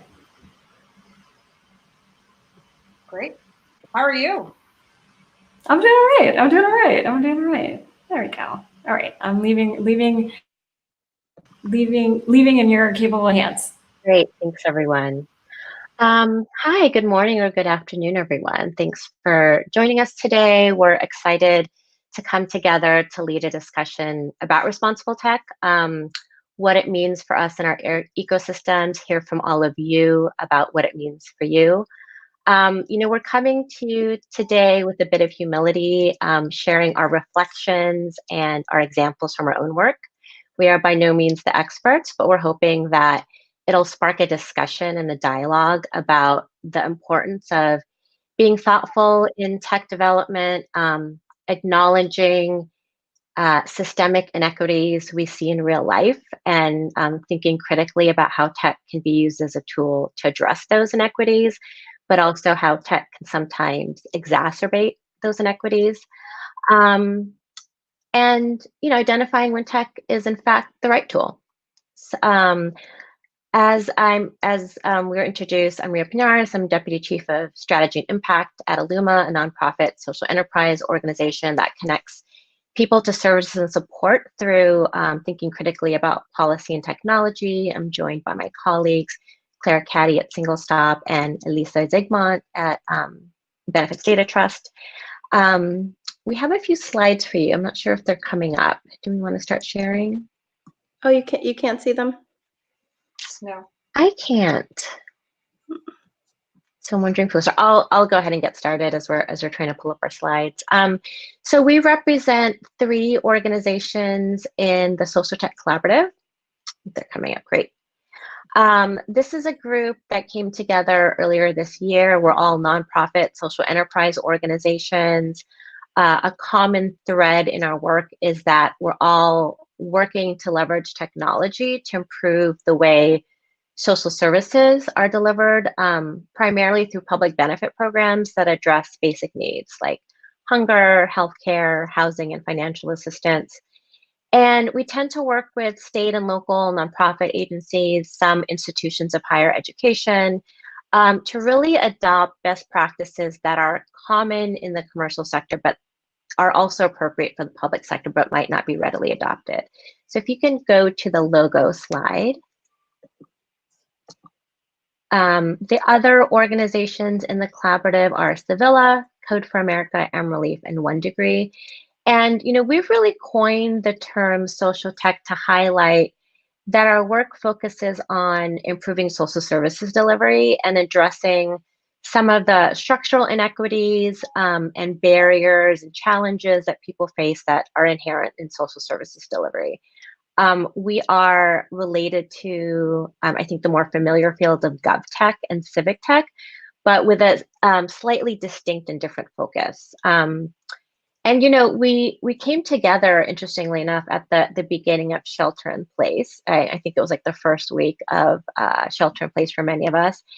And soon recognized that a useful tool would be some information and resources about how social service agencies that were forced to have employees work from home and shelter in place themselves, but we're also dealing with an enormous need, whether it was an increase in need for unemployment insurance or access to healthcare, and needed a way to remotely and safely and electronically serve clients. So we developed what we called the Social Tech Playbook for COVID response. Our website is up there. You can visit us, learn more about us in the collaborative, access the playbook, and learn more about our mission, vision, and values. We did an exercise where we really laid out what those meant for us. And, many of the values that we identified, in particular apply to our collaborative, but we think they're general enough to apply to leveraging tech responsibly in general. So to get us started today, we see folks are really active in the chat. And we wanted to just start off with a question. When you hear about responsible tech, I think you can conjure up many different ideas for many different people. It's a wide umbrella in terms of a term, but wanted to just get people thinking, like, what does responsible tech mean for you? What does it mean for your ecosystem? What are some thoughts that come up? And let's get some thoughts going in the chat.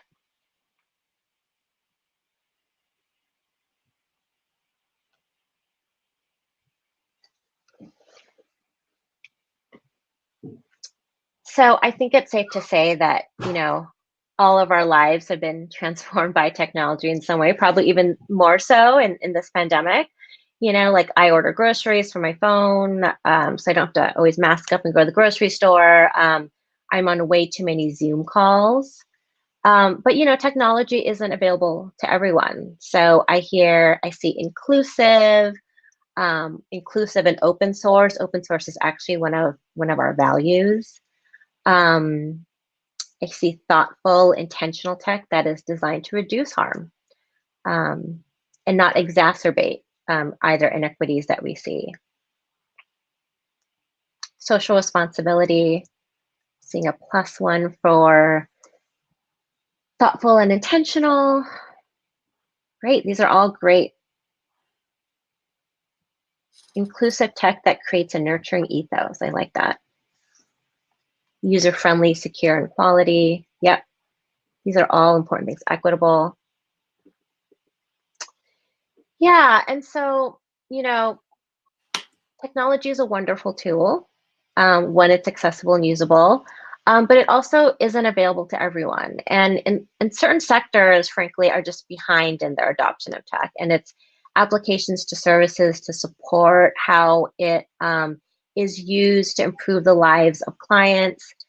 So responsible tech in the human services sector also means that technology and advances in technology be applied broadly.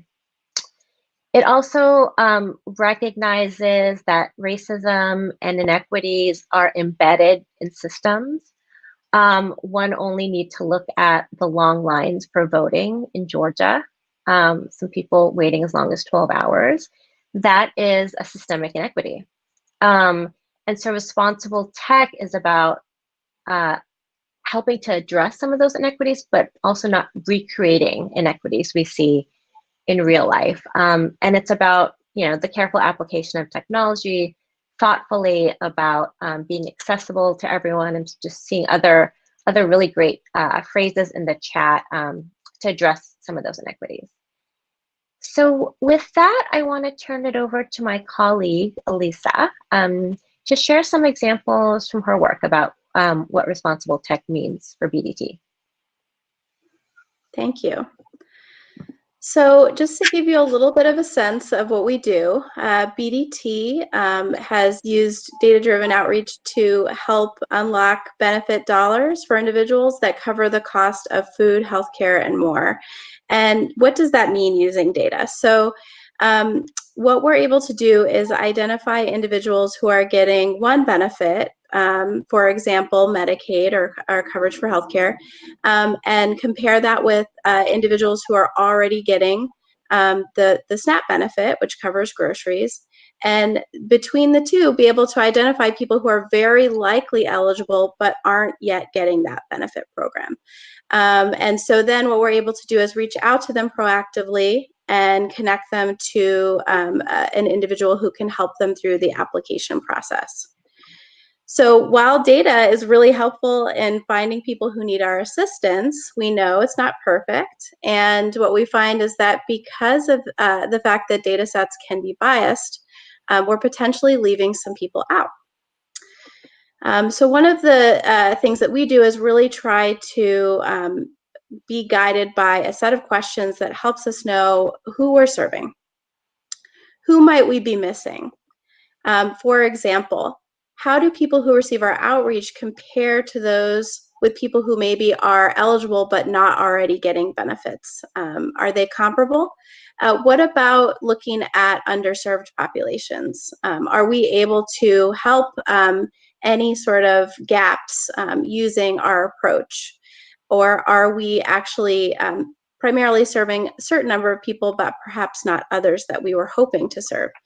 And so then the next question we want to ask is, how might we address those gaps? So for example, right now, the example I gave you was about Medicaid. Perhaps there is another group of people that may help us identify individuals who are underserved that we should be considering doing an outreach campaign to. So we should be thinking about other lists that are available.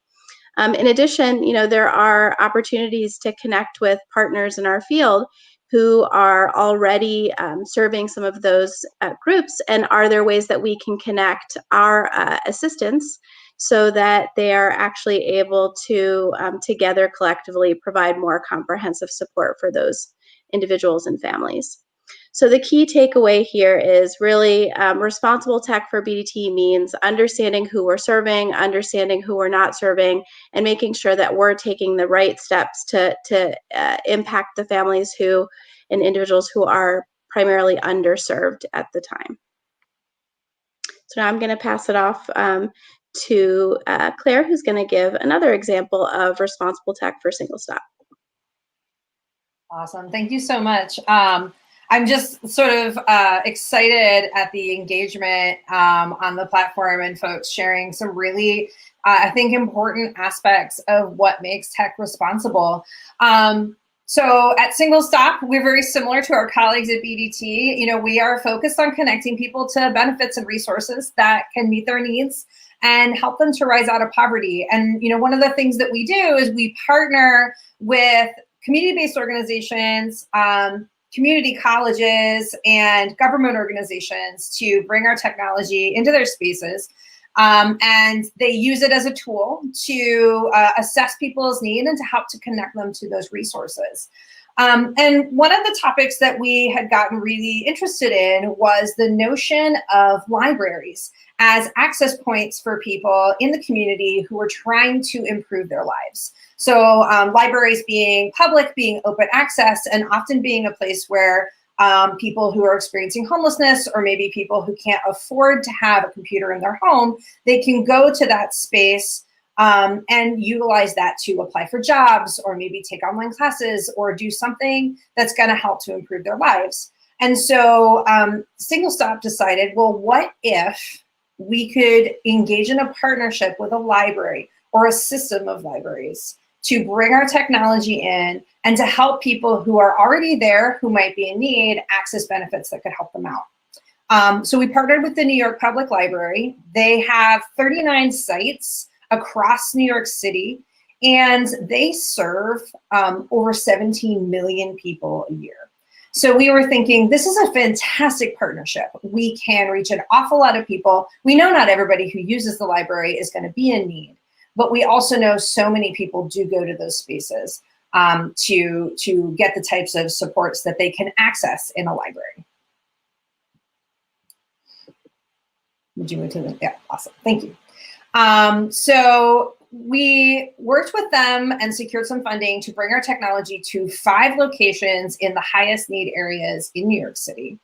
And we trained the library staff on how to answer questions, and just sort of guide people to our screening technology, which then is paired with our referral system so that we could, allow people to search for benefits that they need. So for example, things like food, free tax preparation, utilities assistance, help enrolling in a college, credit repair, transportation assistance, immigration assistance. So there's just an awful lot that people can connect with. And so the goal was, let's put this in every computer in the library in these 5 sites. And then let's provide sort of outreach materials, bookmarks, table tents, flyers, and try and help people to connect with the screener. And then what they'll do is when they connect with the screener, they'll screen, and then they'll use the referral tool to refer themselves to either the place where they can get that assistance or to one of our single stop partners for assistance in things like applying for SNAP or other benefits. So I would like to say that this was a match made in heaven, but it was actually an absolute epic fail. So one of the things that we did was we ran this pilot for 4 months. So we were at 5 sites in New York City. We imagined we were going to be able to reach thousands of people, and we literally had 21 people screen themselves for benefits. So 21 people screened themselves. Out of those 21, 14 were eligible for some site of benefit. 5 used the referral tool to refer themselves to get assistance, and absolutely none of them went to an appointment. And that was in 4 months of working with the library staff to try and help people utilize our screener. One thing we don't do, and we hadn't at the time collected data on, was how many people started our screener and then dropped off. So that was one of our learnings, was to see if there's some way for us to, at minimum, see how many people are engaging with it. But we really were asking ourselves what went wrong, because when we looked at the census of the people that utilize those 5 sites, and we look at the census of the programs that we work with that are similar, so larger community colleges, some of our CBOs in New York that have incredible reach, we were seeing not just that they were screening lots of people, but we were seeing confirmation rates of 40 to 76%, which means that we've got 0% over here. We didn't even get to the chance to confirm that they got a benefit. Instead, we got to a place where nobody was getting anything at all. And so, what is it that we need to do to compare those? And when we came down on what the major difference was the relationship that people had with the organization. Can you go to the next slide? So what we realized was that the relationship that people had with the organization that they were getting their screening at was critical for people to move forward and to apply for SNAP benefits, to get that Medicaid application in, so that the technology was the tool that we were using to solve the human problem, but it wasn't necessarily the solution itself. And we realized that it was irresponsible of us to just set our technology out in a space and forget about it. The social safety net, so challenging to navigate. And so we started thinking about things like, what is that human-human interaction that's in the equation? If I'm inserting tech into a situation, is it paired with some kind of human-human interaction, or is it truly interaction just with the technology? And I think, working in the tech world, we often want to build tech solutions for things. And the real question is it tech for tech's sake? And so I think that those are some of our key takeaways from this, amazing opportunity that just did not work out the way we wanted it to. So I'm going to pass it over to Ria, who is going to talk about her work at Illumina. Great, thanks, Claire. It's always helpful to hear about programs that work. I think it's even more helpful to hear about programs that failed, or as you called it, have an epic fail, and have that level of honesty and transparency, and really thinking about lessons learned. So as you mentioned, the world of public benefits can be quite cumbersome. and a bit of a maze. So this graphic really depicts the journey from someone identifying that they have a need. In this case, they can't afford groceries. We're seeing many people during this pandemic have this need, to getting those services, using them in a way that fits their lives, and keeping those benefits. So public benefits, the system is not currently designed around the lives of people that need the services, ironically. As you can see from this graphic, a typical process has multiple steps, and at each one, people can experience this challenges to really getting what they need. But there are simple tech fixes for this, many of which we're all using, many of which that are applied in the commercial sector, but are not readily as adopted in social services. And as I said at the outset, Illuma works really at this intersection of policy and technology, which we think go hand in hand with many of these fixes. So one example of a barrier is people who receive public benefits are often required to provide information or sign documents or be interviewed in person. So once they've prepared their application, they go to the next step of having to either do an in-person interview or sign documents in person.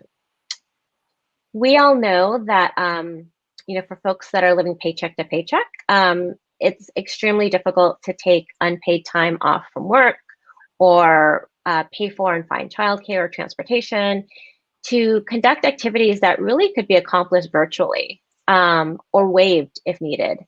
And that using face-to-face transactions is not only archaic in today's digital age, but it's even more dangerous as people are trying to shelter in place and may have compromised health. An easy fix is that folks can conduct interviews by phone or sign documents electronically, upload documents, scan pictures. I'm sure many of us have done this at some point in our lives. And we're happy to say that the pandemic has caused some agencies to rethink their requirements, and certain laws have been changed to change policies to improve these practices, allow for electronic signature, allow for document upload.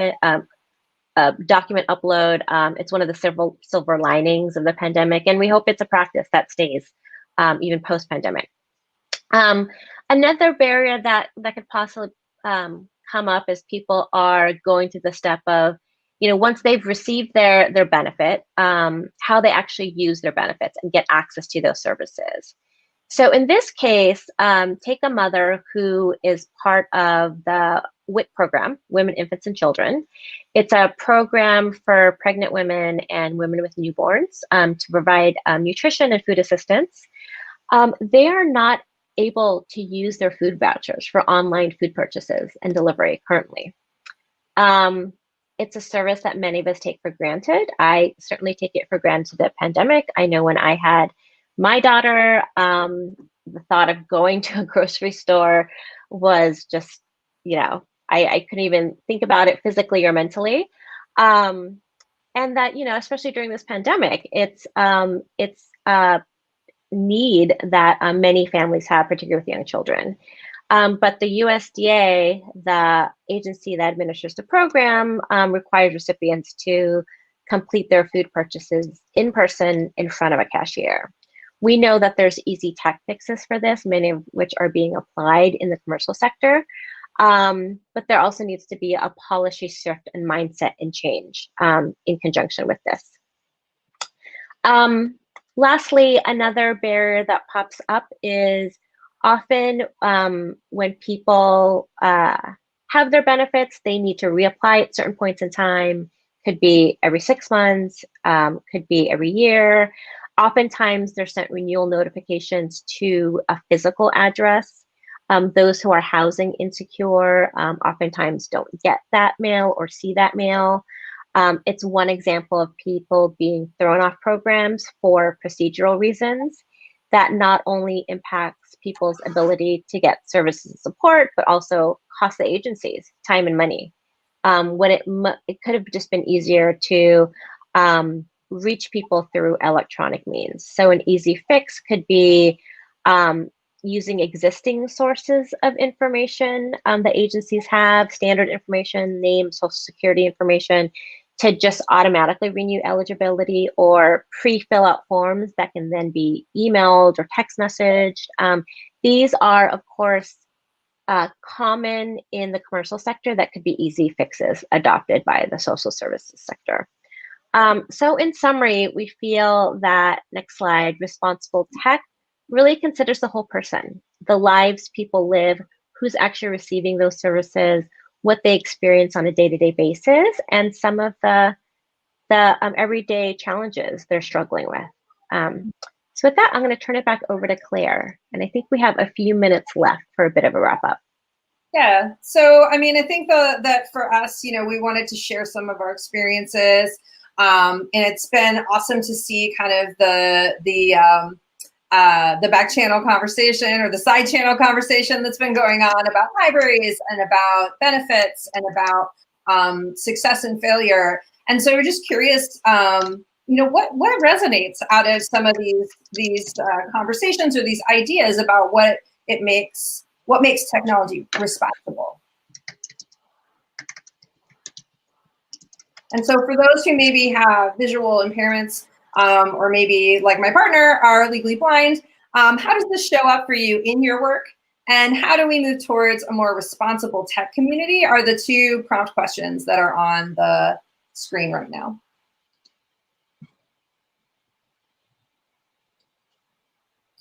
And I see that we're at time as well. So we may have to leave these with you.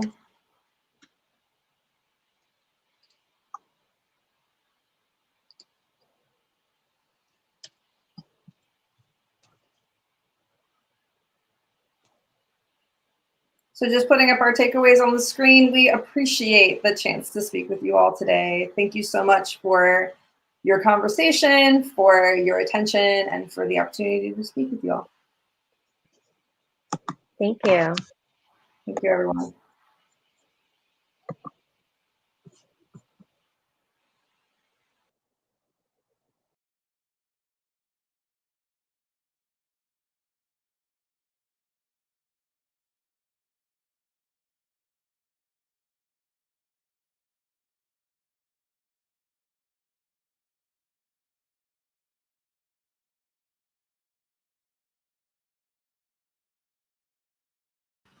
All right. Okay. Yeah, great panel, great discussion. And I will say that even as an event organizer, learning a lot about this platform and just in general, and just so you all know, some of the things that we do as events are, you know, when we have aha moments throughout this conference, for example, we're going to give feedback. We're going to give feedback. We've already done that with Crowdcast once, and they kind of took it to the next level. But there's a lot that we're learning that is not so accessible, that we need to keep pushing these platforms, and keep pushing in your work, in your life, to make sure that accessibility is like the foundation, right? That's the beginning of inclusion. There's a lot more that we need to do in terms of inclusion for people with disabilities. And they're often left out of the conversations and the action around diversity, equity, and inclusion. So again, the panelists, just putting up the slide for a second, I already described it earlier. And we are going to go to a very short break here, just to give Maggie, who is our captioner, a chance to take a quick break. She's been typing for 2 hours straight, nonstop. Maggie is amazing. Thank you, Maggie. So we're just going to take a quick 5-minute break. We'll be right back, just enough for her to stretch. And we'll be back in 5 minutes. If you need something to do in the meantime, please go to our allyship survey and fill it out. And we will see you back here momentarily.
right, all right. We are back. All right, everybody. So thanks for all your chats and for all that you're saying in the chat. Super helpful. And I just want to say one more word again. I put a little bit of what we're doing, and I'll continue around accessibility. Accessibility really is just, again, it's the foundation. It's the very beginning of inclusion. It is not all inclusion.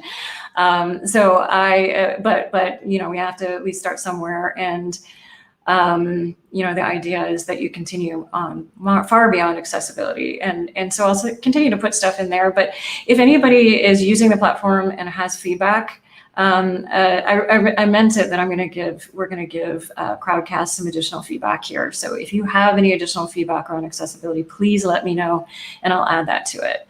All right, so we are moving on here. We are going to talk about Ashante Frey is going to talk about the importance of intersectional allyship. Ashante is the team lead inside sales and iPride regional co-chair at Indeed. And there you are. Welcome. Hi, Grand Rising. My name is Ashante Frey, and my pronouns are she, her, and hers. Today, I'm calling in from Niagara Falls, instead of where I'm usually residing, which is in Toronto. I mention my location because I wish to acknowledge that the sacred land that we have the privilege of operating on is situated on the traditional territories of the Indigenous nations and people. I choose to acknowledge this land as I am not only as an identity, as an employee of Indeed, but also as a descendant and forcibly displaced ancestry. These identities make my relations with this land a little complicated, but I strive to continue to respect it. In doing so, I recognize my privilege and my oppression. I'm grateful for the opportunity to live and work on this land. And I also want to mention that this talk will have mentions of sexual abuse. You may hear the construction in the background. That just seems to be a theme throughout my city dwelling. So I do appreciate you choosing to spend your next 10 minutes with me. So let's start there. My visible identities as you see me is that I am Black and I am a woman. From looking at me, you would have absolutely no idea that I am cisgendered, that I'm bisexual, 25 years old, second generation Canadian. My background is Jamaican. I grew up Christian, but I identify as spiritual now. I own my own business called Synchronized Soul, where I conduct tarot readings, oracle readings, and one-on-one coaching. I have a bachelor's art in English and French literature. I have a master's degree in English literature. Most recently, I've been promoted to diversity, inclusion, and belonging education specialist. I'm also the regional co-chair for iPride. I'm a survivor of sexual abuse, and I'm living with PTSD. I don't say all of these things just to brag. I say all of these things because they are part of my identity and they shape the way that I experience the world. They all intersect to create different opportunities and barriers, discrimination, oppression, and privilege.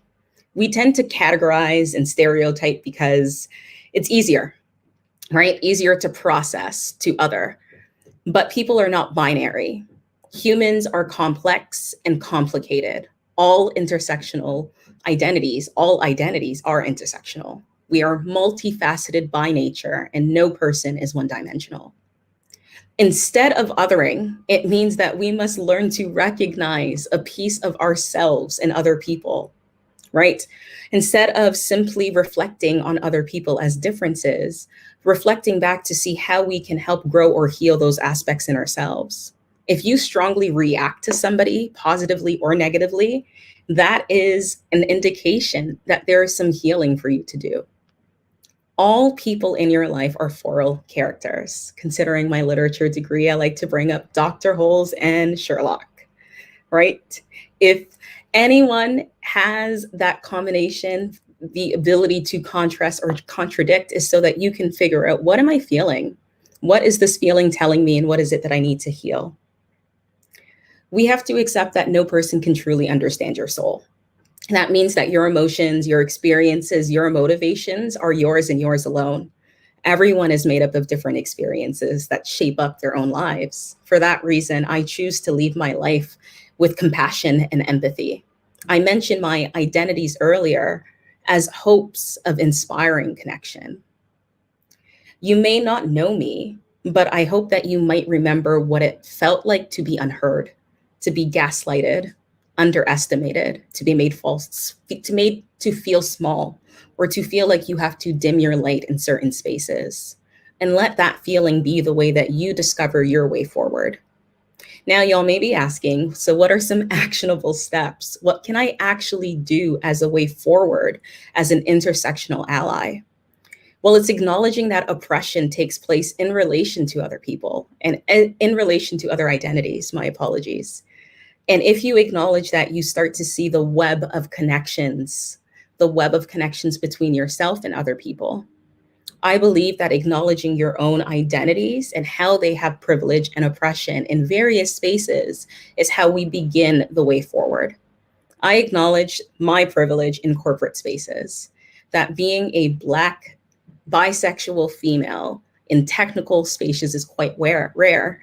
So I use my privilege in these spaces to help educate, to help uplift, with the hopes that we will continue to do better than the generation that came before. The second thing that I acknowledge as a way forward is realizing the importance and the impact of microaggressions. Your intentions matter, and they do matter, but your impact is far more important than what your intentions were. And I hope if you walk away with nothing, you walk away with that. I've heard so many microaggressions throughout my life that I am an Oreo, whitewashed. One of my particular favorites in technological spaces is that I am very articulate, not recognizing my educational background and why I am as articulate as I am. There are times where I feel like I am not Black enough because I grew up liking literature, liking Sherlock Holmes.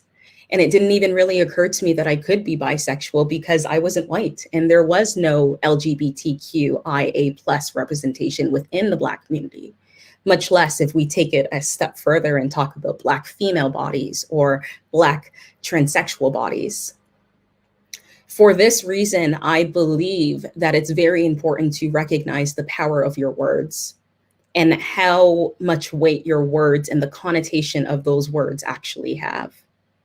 My last thing as a way forward is recognizing where you are in your allyship journey. And allyship is a journey. There are, in my personal opinion, 3 different stages of allyship. You can be an ally, declare that you're a part of this cause.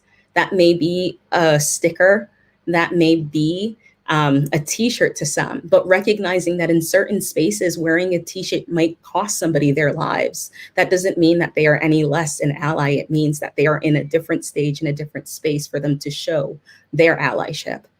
You can be an accomplice, a person who actively helps for this cause, which is a beautiful thing to do if you have the ability to do so, if you have the privilege to be able to be an accomplice. And what I'm asking for are advocates, people who represent this cause as if it was their own interest. Empathy as a way forward, feelings as a way forward. Where you are in your allyship journey is up to you. But I hope that you will continue to listen and to support. Being an intersectional ally is committing to a journey of allyship. It's recognizing that it will change with time and that it is your obligation, your responsibility to hold space, to listen, so that you can learn and self-reflect and change. The most important parts being, of course, self-reflect and change. Every day, even when you're tired, every day, even when you think you can't, every day when you feel like there is no reason, no way forward, you show up, because that is what I've been doing. In the middle of a pandemic, in the middle of an economic crisis, is showing up. That is what we're all doing here today, is declaring that we are a part of this movement. But how you show up is up to you, and that is nobody's responsibility to tell you. I hope that this talk serves as a reminder that we can find a way forward through wholeness and through unity and through equity. I thank you for your time. And if you wish to get in contact with me, I am available, of course, via LinkedIn. And my personal contact email is ashante@indeed.com. Thank you. Thank you, Ashante. That was awesome. Show up. Yes, 100%.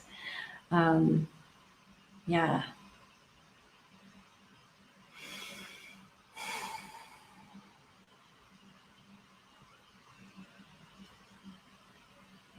And again, I'm just putting up Ashante's information again on the screen, the same that I described before.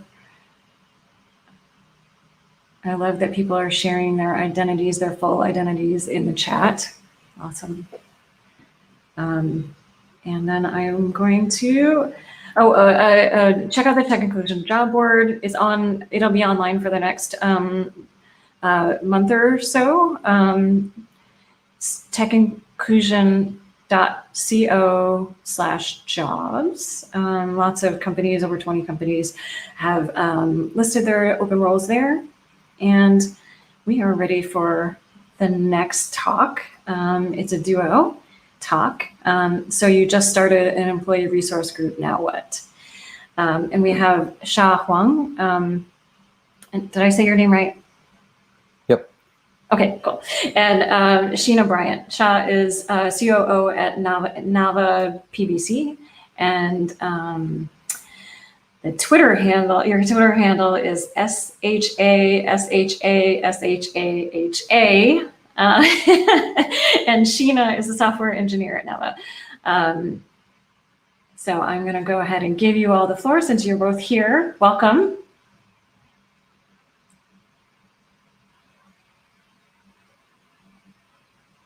Oh, I think you're on mute.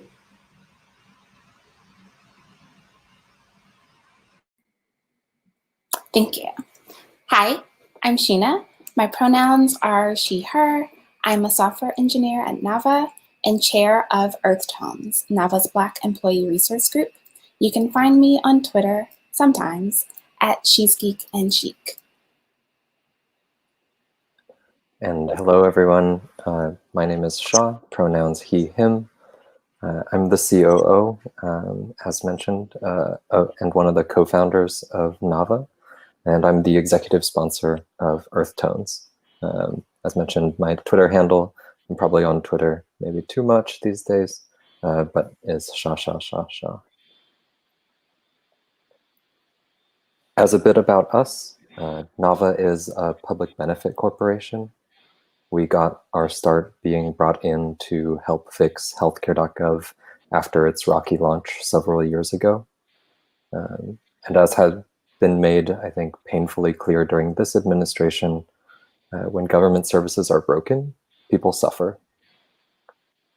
Nava's been working over the past few years to build software to support critical public programs like Medicare, Medicaid, SNAP, veteran services, and more recently working in kind of emergency environments to support unemployment insurance and helping roll out new legislation around paid family and medical leave at the state level. Our goal as an organization is to help people who need access to benefits that they deserve and to improve the effectiveness and resilience of the programs that serve them. But today we're not talking about our work, we're talking about our people. While I think we still have a lot of work to do as an organization, Nava is about 180 people across the country, majority women across all levels, and about half people of color, with several active ERGs now. A few years ago, though, we were pretty far off and had no way of organizing internally. Tell me about it, Shah.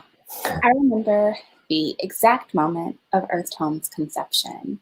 I came to Nava just 2 years into my engineering career, and I had exited a small startup in Chicago where I was not just the only Black engineer, but the single Black employee.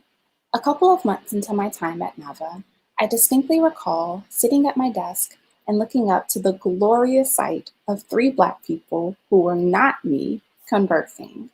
I was so excited to see other Black faces that I had to tell them. I meandered over, awkwardly told them how thrilled I was to see other Black people. We chatted, we shared the horror stories we all had about being the only burst of color in largely white spaces, and joked about starting a Black coalition.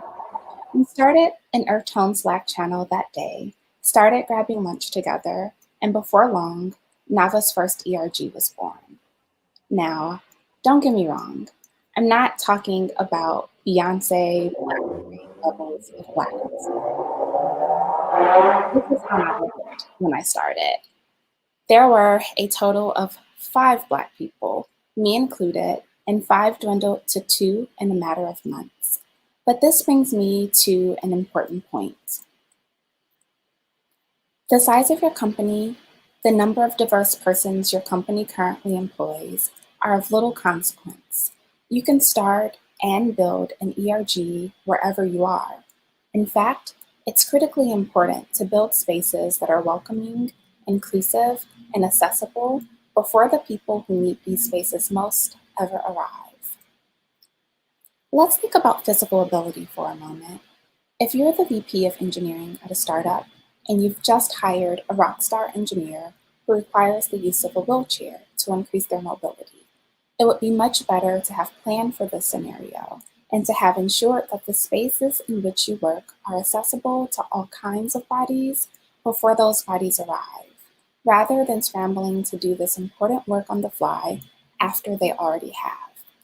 Proper preparation is necessary for all kinds of people, and you don't need numbers to create spaces for people before they arrive. Also, you don't need large numbers to take action. Have a dream, make it plain, have a plan. Shortly after launching Earth Tones, I was left as an army of 1. But I was fueled by the support of Shah, a steadfast partner in crime, which is what every executive sponsor should be. While I didn't have other members to join me in the work, with him, what I had was an opportunity to lay my aspirations bare, a chance to imagine out loud what our company could be for people who look like me, and a platform to create a real plan to get there. We planned, we got to work, and we've been able to accomplish great things. With just 2 people, we hosted the District Black Tech Forum, an event that brought tech professionals together to build strategies to support Black tech growth in DC. We secured 4 captivating speakers, all established tech leaders in DC, none of whom we knew before. And we were able to attract more than 50 attendees to the event. In the early days, I had a pie-in-the-sky goal to create a formal internship for local Howard University students to help launch the engineering careers of more diverse candidates. I was vocal about that dream to anyone who would listen. Well, I didn't get that internship, but in July 2019, Nava launched its own apprenticeship program that I helped plan. We provided on-the-job training, salary, and a clear path towards full-time employment for folks traditionally underrepresented in tech. We brought on 3 apprentices, all women of color, gave them dedicated mentorship and an opportunity to learn in a supportive environment on real project teams. In the end, we hired all 3 as full-time engineers. The program was such a success that we're doing it again this year. Applications actually open October 22nd, which is next Thursday. Maybe you or someone you know should apply. There's a lesson here. You can do hard things, make your aspirations known, and then create a plan to turn your aspirations into your realities. The things you hope to accomplish may be bigger than you can foresee at the time, but a commitment to working hard, a real partnership between your ERG leads and your executive sponsors, and a plan to delegate chunks of work to other company allies can get you there. Thank you, Sheena. And I'm really proud of some of the accomplishments that Sheena talked about, some of the aspirations we were able to make some progress on. But we really couldn't have done anything without a real baseline level of trust between Sheena and I, something I deeply believe everyone needs to be able to bring their full selves to work. I remember the first meeting that Sheena and I had, with Sheena as chair and myself as executive sponsor. I remember the intense feeling of shame, honestly, that a couple of our Black employees had recently left, and that Sheena was left keeping the flame alive for Earth Tones. I remember the difficulty of having an honest and raw conversation about where we were at, how far Nava had still to go, while still being clear about our aspirations for Nava and our culture. But being transparent about where we were at, and even week to week how we were feeling as people, was critical to be able to make clear what plans we had to make. And being transparent is not always easy, but it is always necessary. While Shah is Nava's COO, as Earth Tone's executive sponsor, I still needed the ability to be candid with him about the progress that simply had to be made. And as Nava's number of Black employees grew, I needed the space to be vulnerable enough to both speak with a voice that was distinctly mine and with one that echoed the varied voices of the group I chair. It's not, it is not easy work. It's not an easy role for Sheena. It's not an easy role for anyone to play.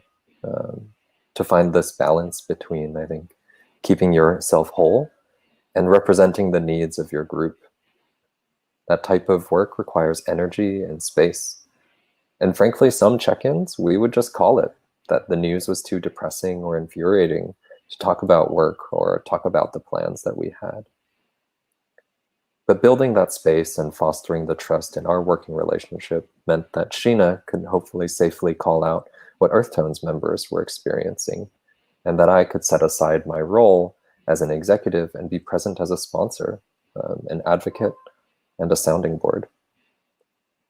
Truly earning trust, as Ashante just mentioned, not just asking for trust, meant being more than just a passive or encouraging ally, but by being a partner in crime, an accomplice willing to contribute to the difficult and challenging work of building a more inclusive organization.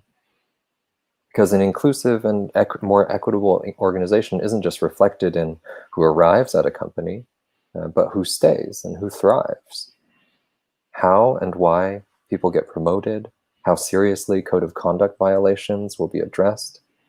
An organization that's earned that trust, that has successful ERGs, means an organization that has an additional source of accountability and partnership for this difficult but rewarding work, that then ultimately improves the working environment and culture for everyone. But while trust is hard to earn and built over actions and intentions and dialogue over time, it can be broken really easily. This summer, when protests began again after George Floyd's murder, like many organizations, Nava's executive team tried to mobilize to respond. We ran towards goals and initiatives. We set up a donation matching program, discussed targets for diversity across the company. But we ended up breaking trust along the way. We tried to move quickly, but in doing so had actually excluded the voices and perspectives of the Black employees at Nava that we were trying to support. This was a hard and tough lesson and required myself and the rest of the executive team resetting some of our own white saviorism to make space for dialogue and repair. In the months since, we organized a meeting with all of Earth Tones to meet all of the executive team, holding space for candid and clear feedback. It was a tough conversation, but important to sit with that discomfort, to keep our individual defenses down and not try to make any excuses. Nothing about us without us. A clear piece of feedback led to us shifting our posture. Since that meeting, we created a new space, a monthly meeting for ERG leads to meet with the entire executive team so we can have a regular space for feedback, for dialogue, and to discuss and generate new ideas. And we've intentionally slowed things down. Rather than trying to rush around and fix things or aim for improving perception rather than reality, we're pausing to have the right conversations with the right folks in the room. Because as the company has grown, it's not just Sheena and I anymore. Our groups for gender equity, LGBTQIA+ identifying folks, and Juntos, our Hispanic and Latinx ERG, have all followed the path that Earth Tones has paved. So now we're not only trying to create spaces before folks arrive, but rethink what new types of spaces we need to be able to have inclusive conversations as we've grown as a company. So it's been a journey, not always a straight path, but deeply important work to do. So, to wrap up, you started an ERG. Now what? Now, create spaces before there are people to fill the spaces. Have a dream and have a plan. Do the hard things. You're more than capable. And be transparent.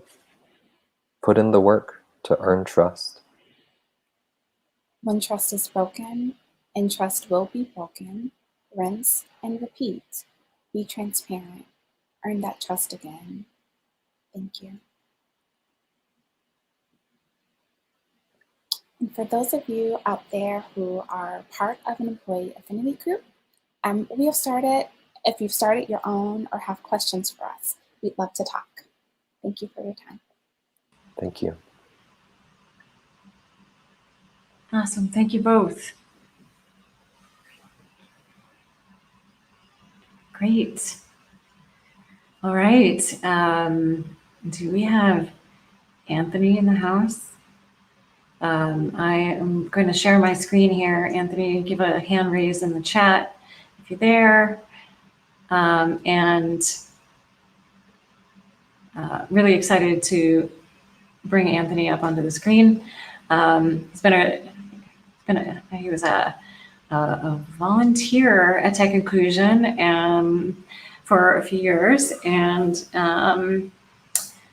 also there you are. Yay. Anthony Ware is the principal at Ware Catalyst, at the Anthony Ware on Twitter, W-A-R-E. He's going to talk about managing your mental health in a pandemic while building mental wealth for a post-pandemic world. Great to see you. Great to be here. Thank you. Yeah, always good to see you. I'm going to give you the floor. Awesome. Let me go ahead and start this. So today, before we get started, I want to say thanks to the Tech Inclusion team. Thanks to all of you in the audience for making time. It's a real honor to be a part of the speakers, this lineup, this event. And before we get started, some of the things we talk about today, or I talk about, or answer questions of, there may be things that be triggering. So if there are, please reach out for help or resources, because I love you, I love everyone, and I want us all to get the help that we need. So to give you a little what our flow will be today, we'll talk about my story real quick. We'll go through what is mental wealth, what is mental health, and looking at kind of the three contexts of the pandemic, and I'll get to what that means. And I wanted this to be actionable, so 3 kind of quick exercises that you can do. And then I'll break down kind of the last piece, 3 kind of segments of groups. So individuals and families, entrepreneurs and creatives, side hustlers, and then businesses. And for each group, I'll give you a couple of things that you can do, very tactical, to make change week, month, year, as we move through and out of this pandemic. So with that, we're going to jump in. As Melinda said, my name is Anthony Ware, originally from Indianapolis, raised most of my life by my dad, myself and my 2 younger brothers. My first job ever was cleaning toilets for my dad's janitorial company. Did the corporate ladder thing, and in 2008, I said that was enough. Started my first company. I've had 4 or 5 since, depending on how you count them. And my journey on mental wealth started really in 2010 when my tech company failed. I was living in a car it was a week, but that was more than enough. But I had some good things happen out of that. So really for the last 10 years, I've been on this iterative journey for life and business around culture, mental health, mental wealth. And you can read all the things that you'd read in an article and the best of lists and all this. But the real nugget of it is, with all the highlights, the lowlights for me have been my grandfather died on my 10th birthday. So my dad's dead. My papa died. It was about 8 o'clock at night. I remember that. My youngest brother, Damon, he died by suicide in 2003. And it still seems like yesterday. And then more recently for me, in 2019, I passed out in the airport in Los Angeles. And in the emergency room, found out that I had blood clots in my lungs and in my legs. So I share all of that, not to be flippant, not to be like, hey, look at me, but really to understand, like, everybody has something that's happened. Everybody has crap in their life. And if you live long enough, I'm 45, if you live long enough, there's a lot of things that are going to happen, good and bad. So to catch up real quick, 2020, at the end of last year, I had some struggles with my business, moved to Portland. I became a nanny for my friend. Then the pandemic hit.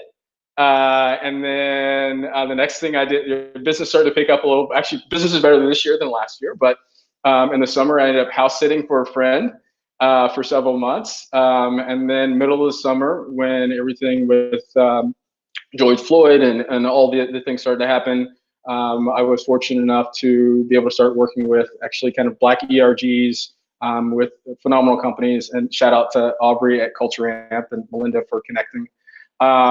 But to be able to use my talent and my gifts to help in a different way.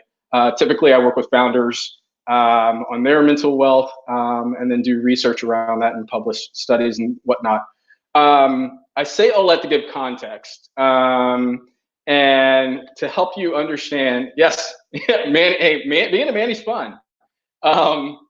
And so what is mental wealth? Mental wealth, think it in the same vein as we do financial wealth. We do all these things to make deposits into our financial wealth so that it can grow and compound interest and all those things. In the same way, we do things for our mental health, these mental wealth deposits.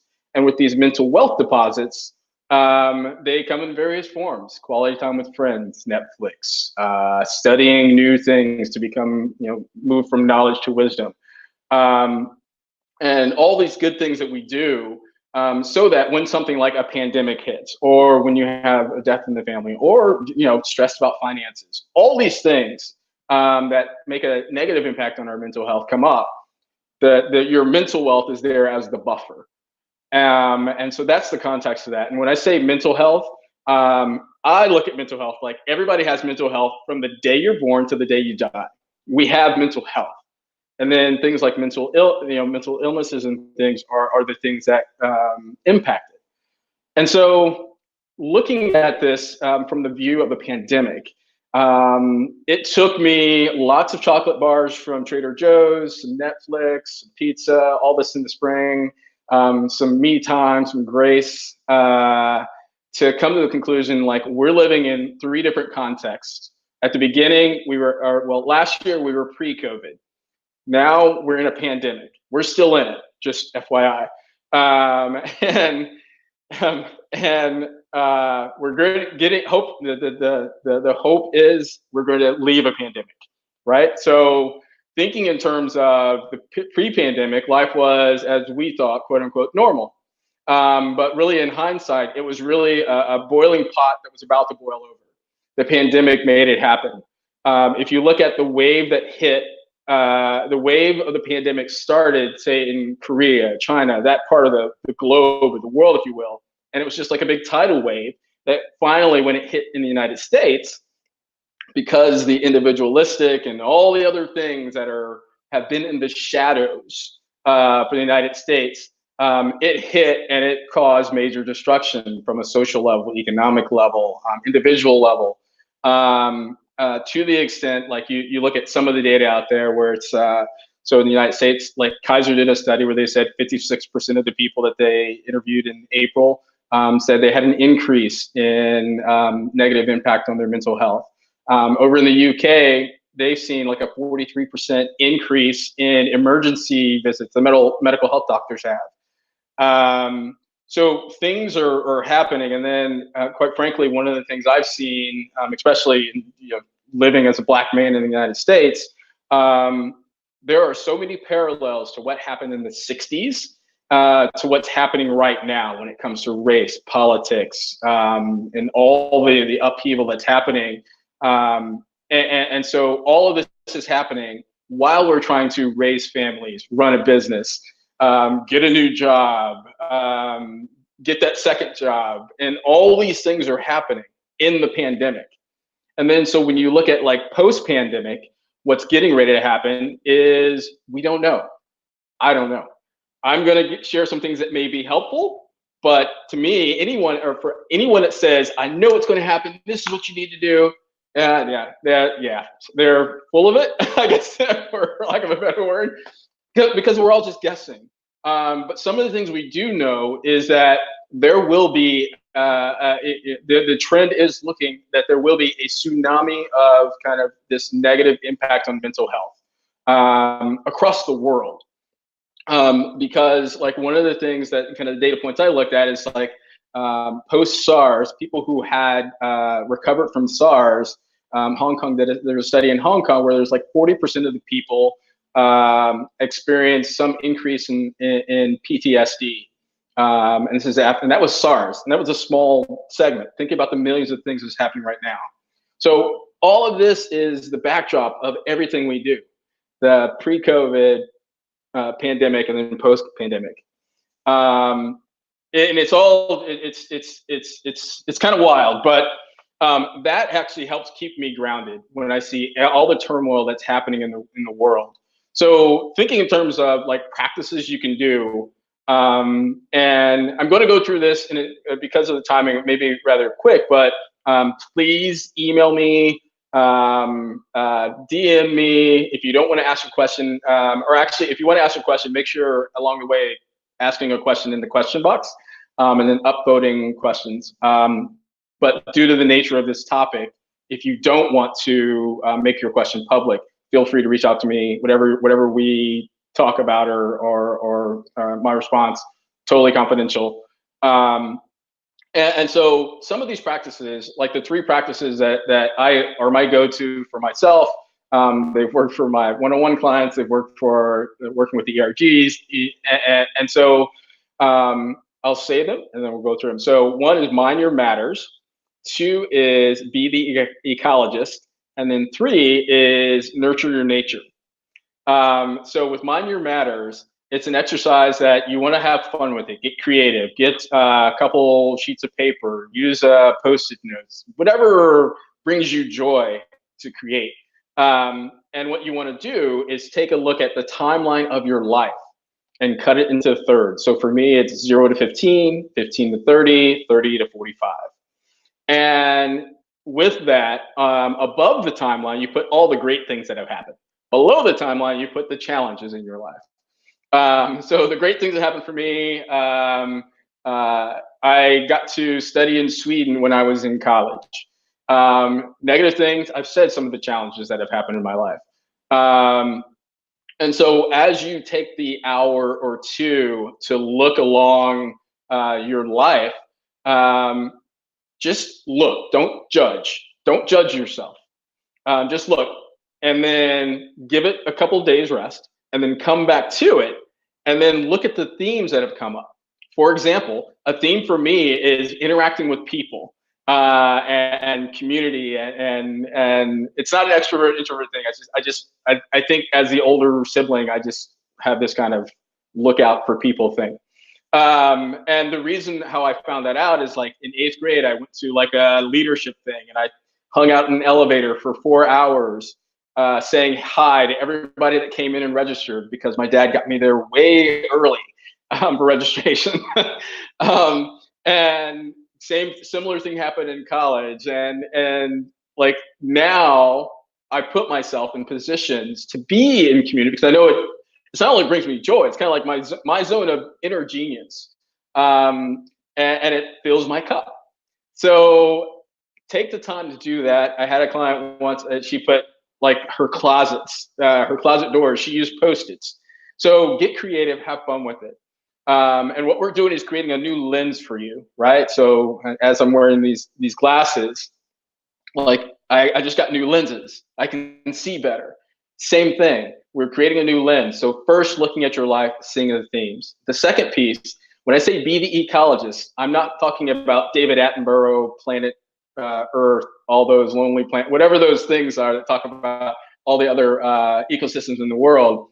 But looking at our lives, each of our lives are this intricate woven systems, right? So looking at it, we have ecosystems for which we are the common denominator.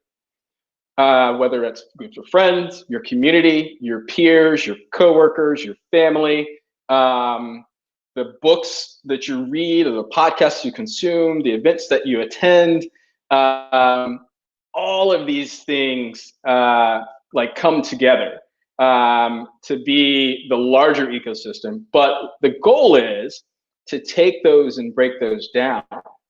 And so you look at this in a way that is manageable, because there's so much going on in our lives. Often we forget, like, we can give ourselves permission to take a step back and look at the opportunity of where can we make adjustments.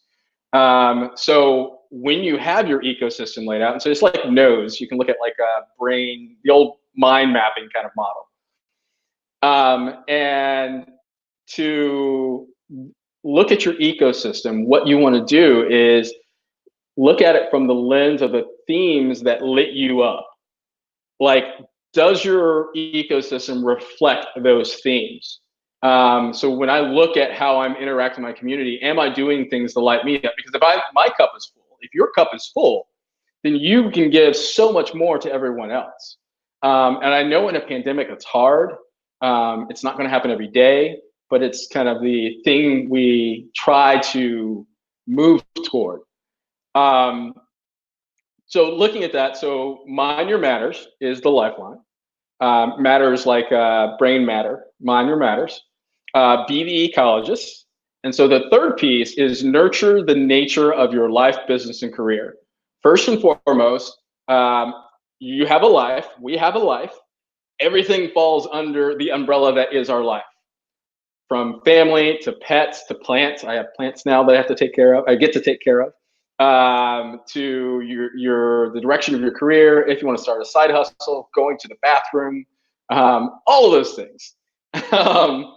And so we have the opportunity to, again, nurture versus nature, the nature of something versus nurturing. Nurturing is we're feeding something, we're giving it fuel, we're taking care of it. Like these plants I have now, they're real plants.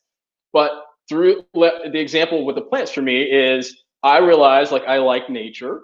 I want to interact with tons of people from around the world.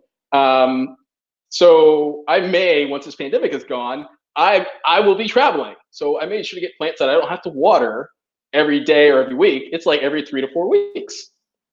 And so another exercise from the nurture to nurture the nature of your life, it's a really good exercise that I picked up from Natalie Molina Nino's book, Leapfrog. And the exercise is looking at your ideal life, and not your perfect life, your ideal life. If everything came to be as you want it to be, how do you wake up? Where do you wake up? Who do you wake up with? What do you do at the beginning of your day? What do you eat for lunch? Where do you eat for lunch? And those kind of things. And this is, you take the time to write this, or to script this out and make it so that you feel that it's real. And then understanding if this is ideal, and this is where you are today, then the only thing that's missing is the experience between. And you take the experience between through your new lens on how you want to look at your world. Yes, Leapfrog Hacks. Thanks for sharing that in the chat. So those are the 3 practices: mind your matters, be the ecologist of your life, nurture the nature of your business and career and life.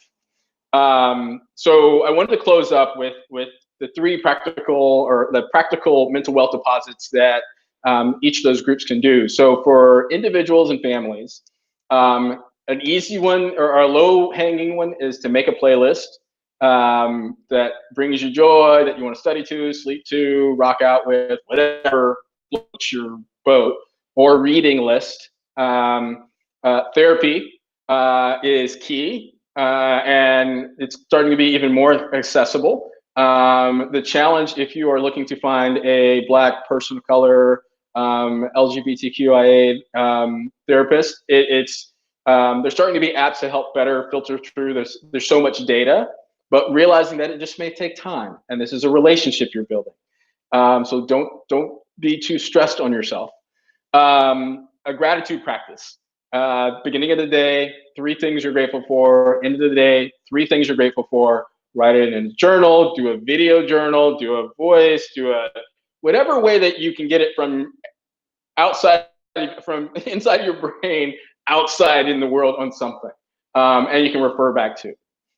For entrepreneurs, creatives, side hustlers, / the one that I love the most is peers, surrounding yourself with peers.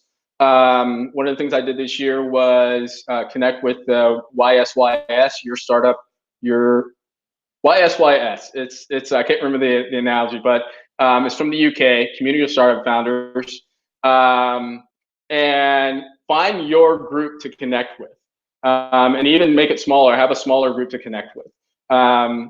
And the other thing is autoresponders. If you send me an email, you'll get my autoresponder.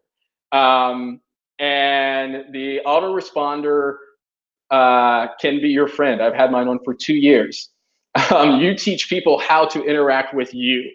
And it can be done in business. It can be done on personal, but don't let the inbox control you. Thank you, Melinda. Your startup, your story. Deborah, the founder, is phenomenal. And the last group are businesses. So this is kind of where the real talk comes in. A couple things. One, no more PR hype. Post your data, give resources, or allocate resources, time, money, talent to DEI, the people heading up DEI, the people who are supporting it, the employees that are a part of it that may not be in their job description. Adjust how you do business. There is no going back to normal for anything. And quite frankly, I don't want to go back to normal, because normal was a bunch of there was racism, there was sexism, there was patriarchy, all these things got us to where we are. So why would we want to do all of the things that got us where we are? We have the opportunity to create a new normal in business, and how we help our employees and our teams. And I think the last part with that is for businesses, make the mental health and wealth of your team a strategic priority. And when I say priority, meaning allocate money, time, resources, because the mental health and our mental wealth and what we have going on inside as a human showing up to a place of business impacts every single thing that happens in the business, every decision, every customer interaction, every new idea. It all stems from who we are and our state of our mental health. So with that, there's one question. Let me just make sure how can I get the directions here? Yes, please email me. Just email me and give me the context of the audience, and I can kind of craft it to the audience. Thanks, Charlotte.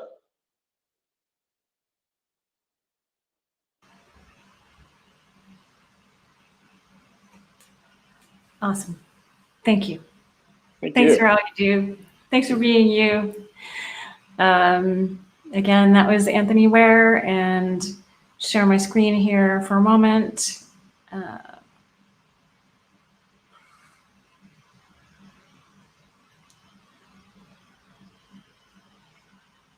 Again, so you can see he's on Twitter at the Anthony Ware, W-A-R-E. Awesome. All right. And we put some links into the chat as well. We're going to bring the next panel up here as Wayne's doing that. And thank you, Timothy, for sharing Anthony's info in the chat as well. And Anthony shared his email there too. Appreciate you all and that extra information in the chat as always. So this next panel is about envisioning a better future of work. If all of the panelists could in the chat just raise their hands, let us know that you're all there. Aaliyah Edwards, Senior Manager, HRBP at Twilio. We have Michael A. Urbina, Executive Diversity Recruiting Lead at Box, at Michael _Urbina, URBINA, and Amanda Townsend, VP of Global People Operations at Fivetran. And looks like we have two of you. Let me take down this slide so we can see you. How are you both? Doing well. How are you? Doing all right. Doing all right. Not too bad. Not too bad. Where are you both in the world? I'm currently in central Pennsylvania, taking refuge from New York. You're one of the many. So the same thing's happening in San Francisco. Lots of people taking refuge outside of the city here. Big exodus. Michael, where are you? I'm based in San Francisco. So, we're actually getting some very nice weather this week. So very grateful for that. But we're still kind of recovering from the fires and everything. So we still got a little smoke. But outside of that, doing pretty well. Awesome. Awesome. It looks like we're, there we are. There you are. Hey, Amanda, how are you? Hello, doing well. How are you? All right. All right. Tell everybody where you're from, where you are in the world, just so that we just went around the room. Yes, I am in Oakland, California, and sunny today. Doing all right. Doing all right. I'm going to take myself off and give you all the. Great. Can you all see me? Yep. Okay, great. Well, hello, everyone, and thank you all for tuning in to our session today. As Melinda said, my name is Amanda Townsend. I'll be moderating today's panel on envisioning a better future of work, where we're going to dive into the experiences of these two awesome leaders we have here through their leadership lens on how we've all been navigating through these challenging times and what we can expect to see in the employee experience space in the future. So as I said, I'm calling in from Oakland, California today. I'm the VP of People, Global People Operations at Fivetran, which is an international SaaS company in the big data space. And we're based here in Oakland and have offices around the world. I'm really excited. This is my third year speaking at Tech Inclusion this year, and really happy to be here with you all today. So I'd love to hand it off to both of our incredible panelists who we have here. If you both can introduce yourselves, tell us your name, role, company, and what inclusion means to you. Who would like to go first? Michael, you want to go first? Sure. Happy to go first. Hello, everybody. Very nice to be included in today's session. I'm Michael Urbina. I'm currently an executive talent partner at Box, where I also lead our diversity recruiting efforts at the executive level. Box has made a commitment to hiring more executives that are underrepresented, and that is something that, is coming to life through roles such as the one that I hold. So we're committed to making sure that we're upholding DEI and doing what we can at Box to make employees of all backgrounds feel that they can be their authentic selves. To answer the last question, so inclusion to me has really evolved over the years. And in the beginning, I thought it was just, oh, you feel like you belong. I equated inclusion and belonging together. And I think ever since I've stepped into this role, inclusion really has transcended and meant more in terms of other identities that we take into account besides just race and gender. I think from a diversity standpoint, we're doing a really good job of Box, at least in terms of, advocating for racial and gender equality. But I think in terms of inclusion, we really need to do more to encapsulate different identities, and then more importantly, the intersection of those identities and how they create unique experiences. So I think the company being able to understand and to create a community for people with these different intersections is what, for me, means equates inclusion. Beautifully said. Thank you. And Aaliyah. So my name's Aaliyah Edwards. I am a senior manager on the HR business partner team at Twilio.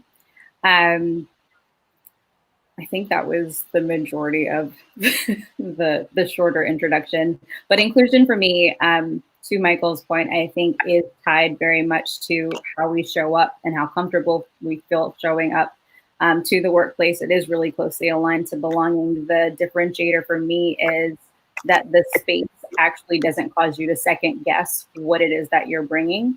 And so there's a welcoming of opinions and perspectives. And at the very least, there's respect for these different vantage points, even if they're not necessarily homogenous. Great. Thank you for that. I'm very happy to have you both here. So I'd like to pivot a little bit. As we all know, 2020 has been nothing short of challenging in a lot of different ways. So to kick things off, can you each give us an idea of how work has changed for you since COVID began? And maybe you could give us an example of a challenge that you've faced personally, either in your personal life or even in the workplace that you've had to overcome. Aaliyah, would you like to start this one? Sure. Well, as I shared at the start, I am currently based in Pennsylvania. So I've relocated, which has been somewhat of an upending of my life. And I think that a lot of people have gone through that, whether it was anxiety induced or just needs happening in your personal life that caused it. I think that the adjustment to remote life has made me and most people much more empathetic to those who naturally worked in remote spaces. And so hopefully this is an opportunity to lean more into how do we create equity across that experience for people who aren't office-based. But it's continually an adjustment for me, just in terms of what is my next step in really understanding, am I going to return to the city or not? Great, and thank you. And Michael? Yeah, so it's been really interesting. In line with all other Silicon Valley companies and all, I would say in general in corporate America, we have switched to 100% remote work. So for us, I would say that Box is built to succeed during and then also post the pandemic. We're built to be a company that could be remote. And we're doing it case in point now being 8 months into the pandemic. So I think, just in terms of the challenges that we've uniquely faced, it's been more so on the recruiting front. I do executive recruiting, and in terms of the work that we specifically do, we're hiring senior leadership. So it was a complete pivot for us to do 100% virtual interviews, because we were a company prior to the pandemic that led with in-person interviews, regardless of where this role is based. So if, for example, we had an Australia position open, we would eventually fly that leader to headquarters in Redwood City, California, to meet the CEO, meet the leadership team. So we've had to pivot, not just in terms of process with the recruiting itself, but also in terms of assessment. So we're making sure in our assessment processes that we are, assessing equitably and effectively, given that we're hiring senior leadership. So on the professional front, that's really what I've been focused on and challenged on recently. On the personal front, I would say it's more so just the blurring of the line between the professional and the personal, because my desk is essentially at, as you can see from my background, it is in my room. So it's really taken a lot more conscious effort on my side to establish a boundary, such as I'm only going to work from 8 o'clock to 5. And at 5, I'm going to clock out. I'm going to go upstairs, spend time with my family, not answer work email. So I've had to be more intentional with that shift and between the personal and the professional because of COVID. Thank you for that. So what you just explained, Michael, a little bit about the equity piece and how you've had to shift your recruiting strategy into this remote working environment. I want to also kind of pivot again and just talk about how change is such a huge theme for a lot of companies this year. A lot of companies have had to adapt in extreme ways to accommodate all of the unique challenges that we've had to face in the last 6 months. And since we are at Tech Inclusion, I want to bring in the inclusion piece. What are some of the main inclusion challenges of remote working that you're seeing? Aaliyah just talked about her being remote, and Michael, you've talked about having your office in your room. How do you feel companies should address those challenges, and what are some of the inclusion challenges that you're seeing at your companies right now? Aaliyah, would you like to go first? Sure. I think I see this as a really great opportunity for companies just to be more mindful of how they conduct business virtually. I honestly feel like this time in some ways has leveled the playing field. So there's not necessarily an office advantage like you would have seen previously, because everyone is having to balance and draw those lines with like their personal life. But I do think that the intentionality behind things like performance management or development conversations has to be up-leveled in this time, because it's very easy just to get caught in trying to keep pace with the demands of the business. And I think Box and Twilio are probably similar that way, where like our productivity has not slowed down in this year. And so it's even more important for us to be productive while also managing all of the things that are people-oriented in our spaces. Great, thank you. And Michael? Yeah, so I think it's a really good question. One of the things that I've seen more recently at Box is we've done more to support people in regards to their mental health identities, and I think that's an area in diversity work, especially in Silicon Valley, where there's so much emphasis on productivity, right?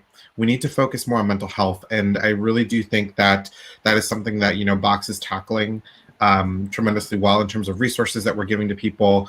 And specifically within mental health, I'm talking specifically about, like, for example, depression, anxiety, mental health issues like those that might add extra layers of complexity to people that are working remote. Because I can tell you just from my experience, I'm an extrovert. I love being around people, and I've been through experiences with depression and anxiety, and just those additional layers can make it even more challenging for employees that have suffered from those issues. And to have a company that supports you through that process, I think is just tremendously important.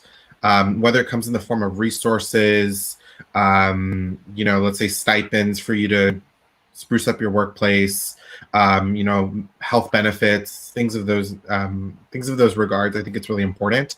And I think in terms of how we should address those challenges, I think that we should really, as we were just discussing, really continue to push the envelope in terms of how inclusion manifests in the form of processes and goals that we're setting on our OKRs and things that we want to actually accomplish in terms of the people in HR space. Because the reality is, this pandemic is not going to go anywhere anytime soon. It's going to really transform the future of work and usher in a new era. So I think that we should be ready for whatever that model looks like, with some companies potentially moving to hybrid or maybe all remote, as we're seeing more companies come out with those work from anywhere initiatives. Thank you for sharing your experience, Michael. I know that at Fivetran, we actually just came out of our second 3-day weekend that we spontaneously offered to our employees. We decided to observe Global Mental Health Awareness Day, which was this past Saturday, and we gave everyone Friday off, because we do know that remote work is definitely perpetuates burnout. And if you aren't great about setting those boundaries for yourself, it can be a serious problem. And we continually send out pulse surveys to our employees to make sure that, we know how they're feeling about remote work. We actually did a virtual wellness week for our staff a few months ago that was really great. And we brought in guest speakers and taught yoga classes virtually, had some mindfulness classes. And so I think some of these things will end up being practices that we do every year going forward. And so I'd love also to hear about how your companies have been getting really creative with employee engagement. Have you seen anything that's any fun activities or things that your teams are doing to keep up morale and keep up motivation and engagement with other employees? Either of you, Michael, do you have something to share here? Yeah, of course. So I would say that the most overt change, which I'm very happy to see, is that our all hands presentations, our virtual lunches have shifted to now more of a global approach. A lot of companies, of course, have offices all throughout the world. And, with Box, we're based in Redwood City. And oftentimes, this might just be because I myself was based out of that office, but oftentimes the programming was very centric around headquarters. And it felt like other companies were kind of dialing in. And now that we're all remote, I feel like those barriers have dropped.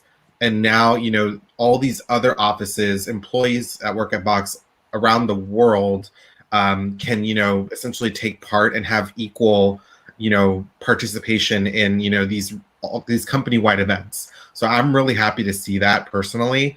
And I mean, we've been creative, echoing your point as well. We've done mental health days, company-wide day offs, which has been just tremendously helpful. And, I think alongside that, the recruiting and the HR team has done a really good job of, having virtual trivia nights, Airbnb experiences, really doing a lot to, make sure that employees feel included. So I'm very happy with what we're doing so far and, looking forward to what's next.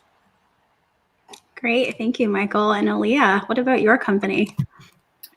So I think from just a high level perspective, one thing that we introduced early on were alternative work schedules. And that I think was really beneficial, especially to people who had care responsibilities of some sort. Mental health days are not necessarily a mandated practice, but highly encouraged. And because in the US we do have unlimited PTO, we've tried to really ramp up the messaging around just taking time when you need it. Some other practices that I've seen that I think are beneficial and also help people to take time away from just the day-to-day monotony of work are things like culture jams. So we have them periodically in different functions where they can actually just come and it's like a much broader team building exercise. But we definitely have wanted to empower our ERGs, and I should have shared this earlier, but as one of the leads for the Blaxploians, the ERGs have also launched a ton of just like really great initiatives, especially during their cultural heritage months. Today, I went to a flower arrangement course done by the Filipinos. So it's really cool to see these things happening. And I think it's important to take time and build space in just to allow people to be human. So there's a ton of empathy that I think we might have had it before, but it's much more intentional now in terms of recognizing like kids, dogs, whomever are going to walk in periodically and you just roll with it. Those are awesome initiatives. I love that. Flower arrangement course sounds really interesting. I love events like Tech Inclusion because it serves as an idea exchange for many people in this industry, especially who work in the people space, just to share thoughts on how to improve diversity and inclusion inside their organizations. What are some of the D&I initiatives your companies are rolling out that you're excited about? And also if you can talk about any of the initiatives and how they've changed or expanded due to the Black Lives Matter movement. Michael, would you like to go first on this one? Sure, happy to. So I'm just honestly very proud of, the work that's been done at Box as it pertains to diversity, equity, and inclusion. We're doing a lot, and it started specifically with executive recruiting. That was where diversity recruiting was essentially born. And since then, I'm very happy to share that, we are now taking a essentially a company-wide approach towards diversity recruiting. And we're doing things that I'll get a little specific. I'm very excited about four things that we're doing.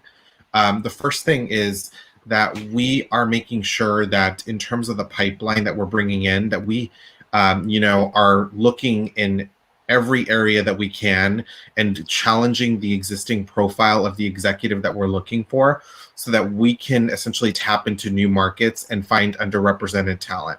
Because the reality is, if we look at the same 10 companies or the same however many, the representation there is not strong. So we really need to challenge what type of executive we're looking for and what this actual job spec is to be more inclusive of different profiles. And I think with COVID, one of the things that's helped us is that, as a company, in line with other companies as well, we are more open to remote executives now more than ever before. So that's the first piece, is having that, having a percentage of our pipeline being underrepresented. We really challenge ourselves with that. Second thing is having a certain number of executives from underrepresented backgrounds reaching a certain stage in the process, on-site one. And I know that some people refer to that as the Rooney Rule. We do that +1 and make sure that we have at least 2 executives that reach that stage, because we don't want to tokenize an executive by only having 1. So we really shoot for having at least 2 to be able to provide an equitable slate of candidates to the hiring manager. Third thing that we do is, on our side, we make sure that we have diverse interview panels. Because if we're bringing in a lot of executives from underrepresented backgrounds, and the interview panel is essentially people of one demographic, racially, gender, whichever, it's just not going to look good. So we really do our best to set it up for success. That would be the third thing. And then last but not least is, did we achieve a 2-week sourcing sprint for diversity at the onset of an executive search? And that one is something that I'm really proud of, because essentially what we've been able to do is carve out the first 2 to 3 weeks approximately of an actual search to only source and reach out to underrepresented executive talent. And what we're finding is it takes underrepresented talent longer to respond to recruiters.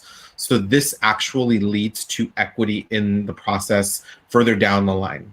So those are just 4 things that we're doing. And to answer the last question, our efforts have expanded tremendously at the company-wide level as it pertains to the Black Lives Matter movement. One thing that I was watching religiously as everything was going on is what company responses were looking like in light of George Floyd and other events that have come out in the media recently. And I think it's important that we go beyond just putting out a statement.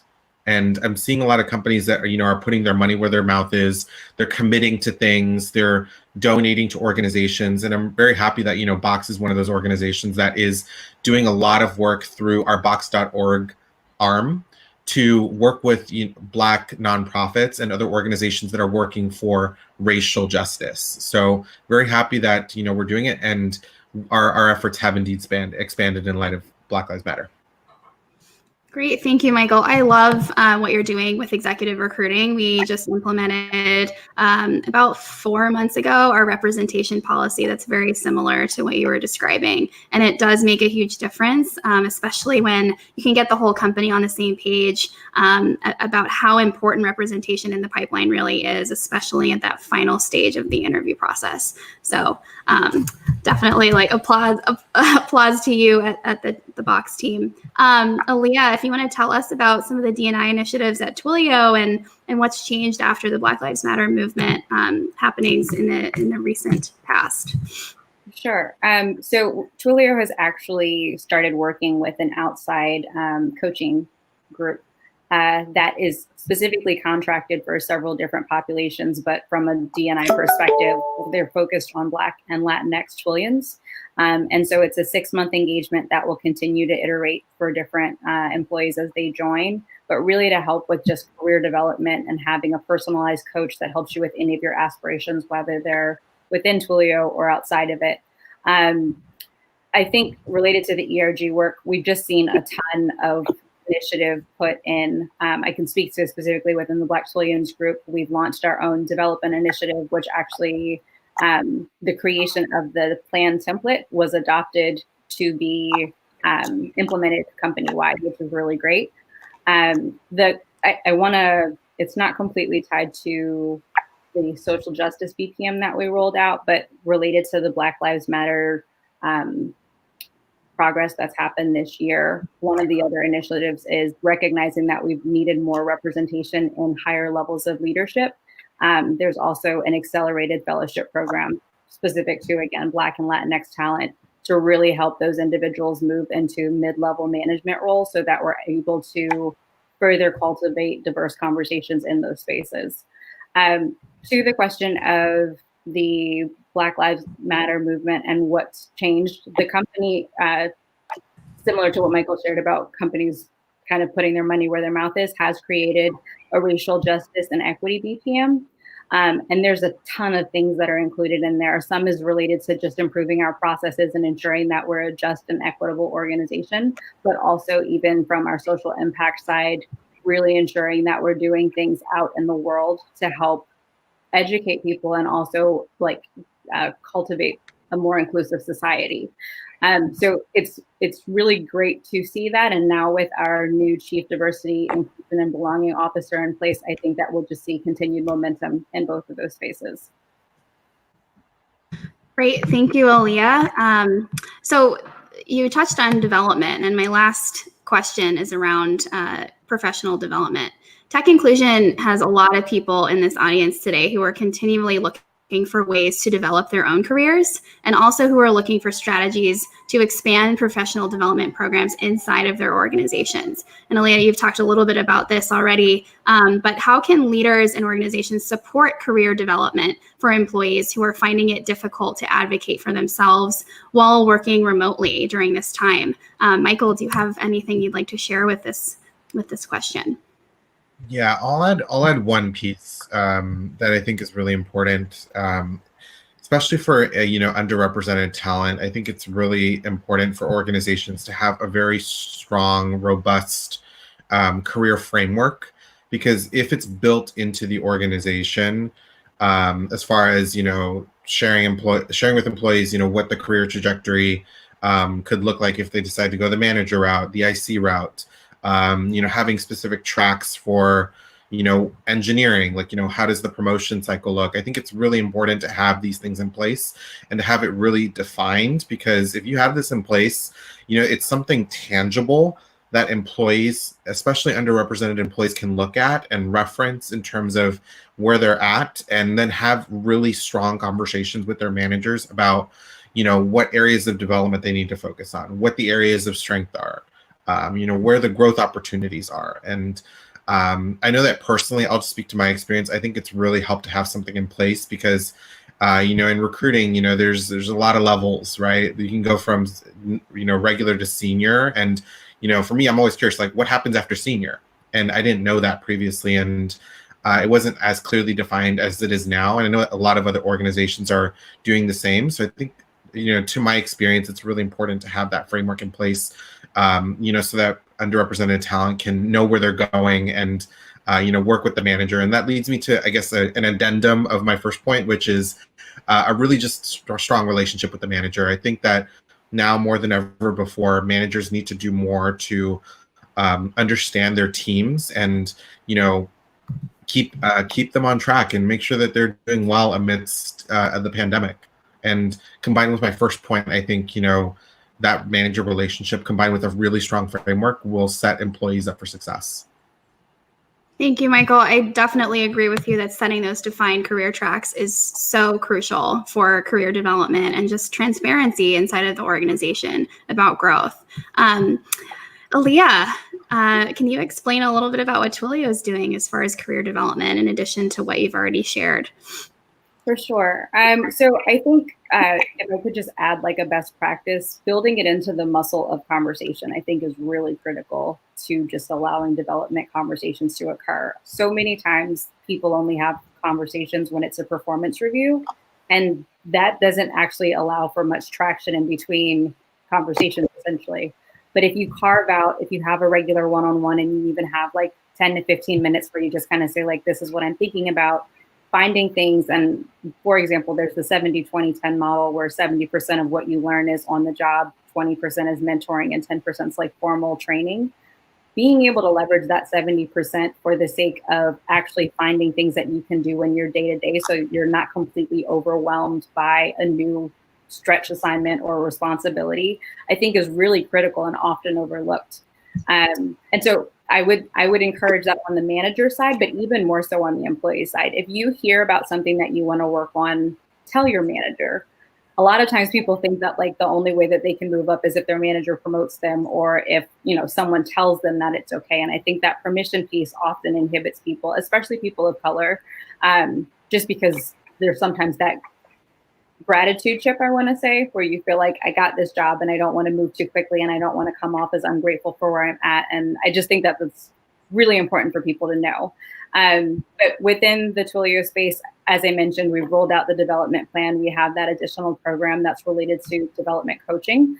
Our talent management team is actually reworking a new talent review process for us, which will bleed into succession planning, and things like that. So I think all of the great processes are worthwhile to explore. And I love that the career development framework is also something that we have on our roadmap. But even just at the base level of conversations and being transparent about what you want, I think could move the needle on a day-to-day basis much faster. That's great. Thank you. I want to be respectful of time here. It seems like we are actually a couple of minutes over. So thank you so much to both of you, Michael and Aaliyah, for sharing your experiences and giving some just really awesome advice. And with that, thank you to Tech Inclusion for having us. I think that wraps up our session. Awesome. Thank you all. Thank you all. That was fantastic. And lots of great chat happening.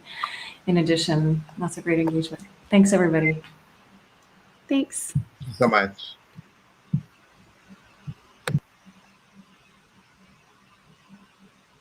All right. And just putting on screen that same slide again, to let everybody know who was on the panel. And if somebody could drop that into the chat, I would be ever so appreciative. Oh, it looks like Timothy already did. Look at you.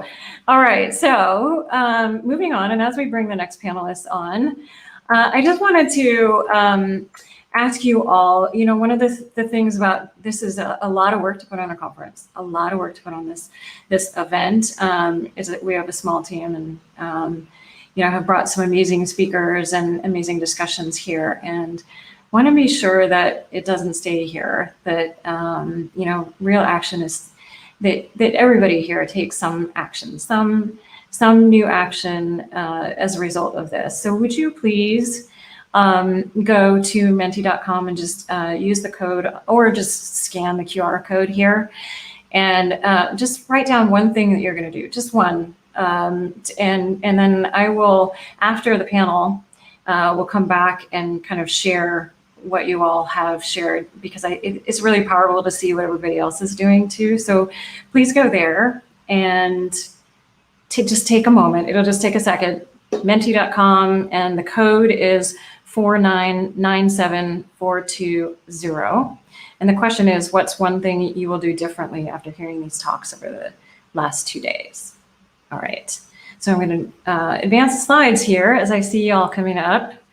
So this is a conversation that Lionel and us have been planning for some time, and the panelists as well have been really excited to have this conversation. And it's a panel of folks that I love dearly, so I'm really excited to have this conversation. As we bring on the other two panelists, I will.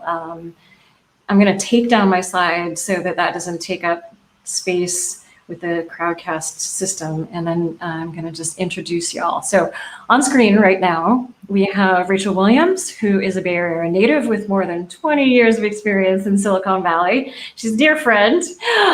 Her experience spans human resources, recruiting, strategic employee relations and engagement, organizational change, culture and learning development, inclusion programming and implementation, and so many more things. Rachel is currently the head of equity, inclusion, and diversity talent, equity, inclusion, and diversity at X, the Moonshot Factory. X creates novel technology solutions to address the world's most challenging problems. She was also the first global head of diversity and inclusion at StubHub, the first head of diversity and inclusion and corporate recruiting at Yelp. Yeah, are you tired yet? She's an advisor to diversity advocates at Kapor Capital Empowered Group that seeks to advance inclusion, and an advisor to Village Capital. She's spoken all around the world on her thought leadership at numerous conferences and universities. There's Rachel. All right, so Bernard Coleman III is Chief Diversity and Engagement Officer at Gusto, where he leads the employee engagement team, which encompasses the diversity, equity, and inclusion, employee relations, and people integrity, governance, compliance functions. Prior to Gusto, Bernard led diversity efforts at Uber, and before that, directed Hillary for America's HR and D&I efforts, and he was the first ever Chief Diversity and HR Officer in US history for any presidential campaign. His insights have appeared in the New York Times, Inc., Forbes, Time, TechCrunch, and USA Today. All right, Kamau Bob is the global lead for diversity strategy and research at Google and the founding senior director of Constellation Center for Equity in Computing at Georgia Tech. He is an engineer and science and technology policy scholar whose work focuses on the STEM enterprise, large educational systems, and the structural conditions that influence contemporary American life. And I'm going to introduce Lionel, and I know he can't come on screen until I go off screen, so he's got to just listen to his bio for a sec. All right, Lionel Lee is the head of diversity engagement at Zillow. He's been a great partner with us over the years. He provides leadership coaching and strategic direction on Zillow's executive leadership team to implement strategies to attract, retain, and develop talent. We did a podcast interview together recently. Actually, there's one with Rachel and I as well. So you can go, maybe somebody will drop that link in the chat here so you can go listen to more from both of them. As a part of his role, he provides career development support to underrepresented employees and develops and maintains relationships with local and national organizations that support underrepresented populations. He's a regular panelist, moderator, and keynote speaker at diversity events, podcasts, and conferences. Prior to joining Zillow, he's got an interesting background. He ran a talent acquisition company, sourcing candidates across the technology industry.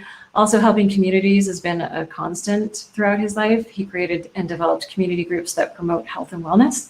He's worked with HIV/AIDS education groups, substance abuse addiction organizations, health groups supporting youth, and he also founded Yi Sport Taekwondo, a school in Seattle that produced 54 US Junior Olympic gold medals.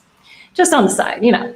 Lionel immigrated to the US from Korea at age 5. His experiences growing up in South Central LA and later in the projects of Honolulu, Hawaii helped nurture his passion for community building. So, you know, this panel has kind of done a lot, and looking forward to hearing what you all have to say. So I'm going to drop off so Lionel can come on, and bye, Melinda.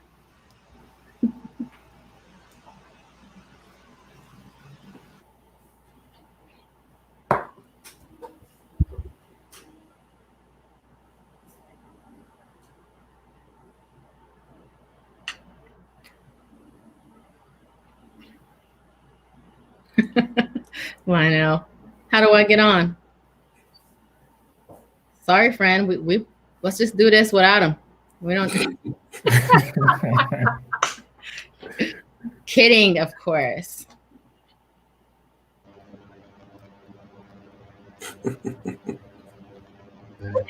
Y'all might as well start. We can't start without you. We can't. So what's the key to inclusion to make sure that brothers like Lionel can be a part of the conversation? Literally and figuratively. I think this might be a user error situation. Tech is Lionel on. High tech is being exclusive. We can talk about that. the time is relatively limited. Oh, boy. Welcome. I'm stressed out now. I don't even know if I want to do this anymore. Come on. Those bios were killing me in the first place, man. Go after all three of y'all, please. I don't know what I was thinking. I should have my bio go first. Anyway, I am so honored, not just to be talking with y'all, but to really just call you guys my friends. And I'm a big believer in order to better yourself, you have to surround yourself that are better than you. And you three are amongst the top for me. And I know that we don't have as much time as we would like for this conversation to go. So we're just gonna start it off, right? So when companies talk about bringing your best self to work, what does that mean for Black folks in corporate? And I'll just leave it up to you three to talk. Wow. No primer, huh? No softball? No softballs, man. We going. I don't think it's fully honest. I think it means for some folks. I think we're expected to comport ourselves in a certain way that's acceptable to the majority. So I think when people say bring your full self to work, there's an and an if, and if you're like this. But I don't think the true meaning of it is truly felt for Black folks when we show up. We have to show up a certain way to get ahead and to be accepted and to advance the way we'd like to. So I think it's a half truth. I hear this question all the time, especially from our young folk, about wanting to bring their whole selves to work. And I always just talk them through, the versions of yourself that you even share with your family. Like, there's a different way you act when you at grandma's church than you would at the club with your friends, than you would so this is nothing new, this idea of compartmentalization or code switching. We code switch in and among ourselves. So I say, when you think about bringing your whole self to work, bring as much as you can of your brilliance, your talents, your gifts. But I don't know any space where you can bring it all, right? Like, grandma doesn't want to see you twerking. And then also, you're probably not going to bring the Bible to the club, right? So, like, no context. That's what I say for folks. No context. Context is really important. But to your point, Bernard, I do think there's an additional layer of expectation for us to fit into some biases, misconceptions about who we are that we are greeted with at the door of many of our organizations. Now because grandma is all loving and all forgiving and will pray for you and got her arms open wide. I don't think that is the same analogy when it comes to our organizations in corporate America. Did you want to add to that, Kamal? I think it's been summarized well. If the question was whether you bring your full selves or your best selves to work, it's not like you said your best self, but I think in that, the last point, Rachel, that you were making is important. That I think the room for error for us is really, really small. So the best self that you have is the only self that you can present, because the expectations of us with ourselves and our ability to perform is met with kind of incessant second guessing of our intellect, of our ability to perform, of our judgment, of our presentation. We're not given the benefit of the doubt.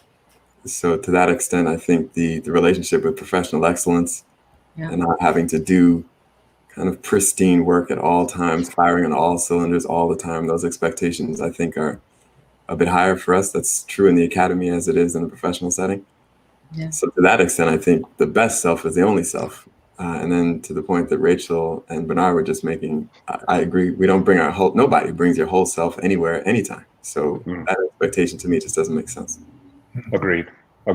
But there's other parts to that, right? I mean, there's other parts to that. Oftentimes, when we talk about our best selves, when we talk about, being excellent in our roles, sometimes that just isn't enough. There's other expectations that go along with that as well, especially if you want to develop in your career. We've all experienced it, right? I mean, we go into situations where we know that we're qualified, but we've also been, you know, walking into a room and they make assumptions about us based on the way that we look. You know, can we talk about that a little bit? Some of that, you know, internal superiority stuff that happens to us. All right, I'm gonna start pointing fingers. Well, here, let me add to that. So just to start us off, so I'm gonna start pointing. I think that the narrative part of that. For example, I used to be a program officer at the National Science Foundation, and we had a whole body of work focused on expanding computing opportunities for Black and Hispanic communities, etc. But the way that the solicitations are written, those are the articles that we offer to the academic community to submit proposals. The whole paragraph says that all the adjectives basically associated with Black and brown people are underrepresented, marginalized, at risk, insufficient, what have you. So when people encounter us, it's clear that that narrative people have been indoctrinated, that we're coming in as broken people and we're already in a hole, that deficit idea that we bandy around so much. So that our excellence is really just trying to get us up to their level of expectations of just being mediocre, because they have already processed that we're not quite capable and on par with them. Yes. Which brings me back to the original point that our best self is our excellent self. It's the only self we can really broker with. Yeah. Bernard. Yeah, that's a hard. I mean, like, you know, to that point where, you know, like those terms, minority, you're small. Like, you know, I hate the word minority and underrepresented. Like, I wish people would just call it what it is instead of kind of dancing around it, because those are all loaded terms. And I think, you know, it's like death by 1,000 cuts when you think about, if you keep hearing that over and over again. I know we're excellent. I know we're great, but this just isn't helpful. The word choices, the word usage, and the inferences that you make now that I'm getting older, it's just become offensive at every turn. You're just like, really? Still, are we there? And so you just want to be called what it is and be more honest about and be more proximate with your words and precise with your words, as opposed to the kind of sliding us over and over again. Yeah, I when you talk about the stereotypes, like I think that's a little bit, or the priming that people have. I'm often met with the angry Black woman. I love that one. And sometimes I am angry, and sometimes, or the loud Black woman, or sometimes I am loud. I remember at one organization, there was, I was having a discussion with a C-level executive, say it that way, very broad, about our product and marketing our product, right? So just for you folks, chief diversity officers are not just HR people. We are actually business people. I do have a business mind and strategy for all of it. And so she and I were having a chat about that. And it was related to talent and what we were going to bring in. And she was frustrated about some things. Anyway, the story that got told, the narrative that got told when we left the room, which we were in the room with other people, is that I was yelling at her. And, you know, of course, a few folks believed, because they've been primed to believe, that women who look like me are angry and loud and will do that in the workplace. What they don't understand is that, just like my sorority sister Kamala Harris, I use great restraint in most situations so that I am the exact opposite of what people think and expect. So I knew for a fact I had not yelled. I was like, honey, had I yelled at you, like, you would have known. There would have been no question. You would have been crying. People would have heard. Like, there would have been an aftermath of sorts. So, no. And thankfully, my boss, the chief people officer at the time, knew that that wasn't the case. But it was just interesting that that was the narrative that she went with immediately. That you know, yelling. Yeah. And I hate it. Just nods in the back of your mind. Like, I'm fairly tall. And I think about like the space I'm taking up, and I'm constantly thinking about how I'm showing up. Is this going to adversely impact what I'm trying to get done based on someone else's fear. It's like their fear is now my problem, which is incredibly unfair. But this is the water that I swim in. And so I think about these tropes and these narratives that aren't true. And it's just really upsetting. Like, I'm generally here all the time, but I always am. But still, the point is, like, I shouldn't have to worry about that's your problem. Fear is your problem. My dad always says, that fear is your problem. But now they're putting it on me with, whatever notions are in their head. Yeah. Well, that kind of goes back to, what we were talking about at the very beginning, right? Because we do have to watch ourselves in those environments. I mean, when we talk about having our private conversations, the way that I really try hard to talk the same way and to try and behave the same way, regardless of what I'm doing, because I think that my work should be good enough. And obviously those things sometimes bite you in the butt. But what we're getting back to again is, that code switching a little bit too, because that's a part of it, because we know that certain folks in that room will have certain ideas about us, about angry Black women. And I'm totally okay with a person being angry. Sometimes that is justified, especially Black women, more than justified. I'd be mad as hell. Honestly, I wouldn't control myself at all. But there's this beauty about us, and there's this creativity about us, right? This creative capital that oftentimes companies are going to lose out on, because there are so many of us pulling back and compartmentalizing and doing those things. You guys want to speak on that at all? Like, what's your thoughts around that? I think it's a collective loss. I mean, there's so many people who are so brilliant and they're holding back. Like I think about, like a car has a limiter that won't let you go over a certain speed, but imagine you could take that off and go as fast as you wanted to go. Right. Yeah. I think it's exhausting. Right. It's exhausting. I think about my brain, 100% capacity, and how much of it I have to spend kind of really processing everyone's demeanor, what they probably have been told and think about me, and making sure I show up in a way that is compelling and effective yet non-threatening. Like it is an extra layer of work that I don't think the overrepresented population has to deal with. So they are able to bring more of their best selves and full selves to work, because they are not constantly thinking about the cultural aspects that we are constantly having to think about. I agree with that for sure. I think if you think about the number of people who are involved in the kind of work we're involved in, and kind of the boundlessness of the talents that we have, in some ways, if you think about the opportunity cost to people who are dealing with trying to right inequitable wrongs where they could be doing other things, right? It's a tremendous loss. And in some cases, thinking about it as a personal matter, my interests, I studied engineering and so on, and the work that I do is relevant to that. But thinking about what I could be doing otherwise, rather than having to fight this fight, it's meaningful to me and purposeful, don't get me wrong at all. But if you think about the whole cadre of all of us who have basically the best of the American education possible to be doing other things, is an enormous opportunity cost. But then I also wanted to raise, again, this point that Bernard just put out about having to navigate in the space as a brother, being tall and big and what have you. I think it's important there to make the parallel. Like what we're responding to in the corporate setting may be, HR calling and say Rachel is yelling at them or what have you. But what that is, it's the institution's reaction to Black people.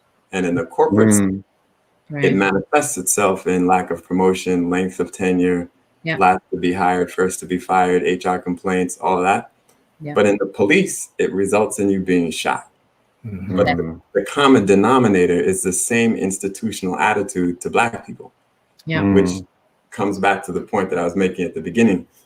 The opportunity cost here is extraordinary, not just to us, but I think to kind of the body politic writ large. But shouldn't the unconscious bias trainings take care of all that? Shouldn't we be past that by now? Stop Well, being you have the little survey at the end, don't you? Just everybody take it and we straight.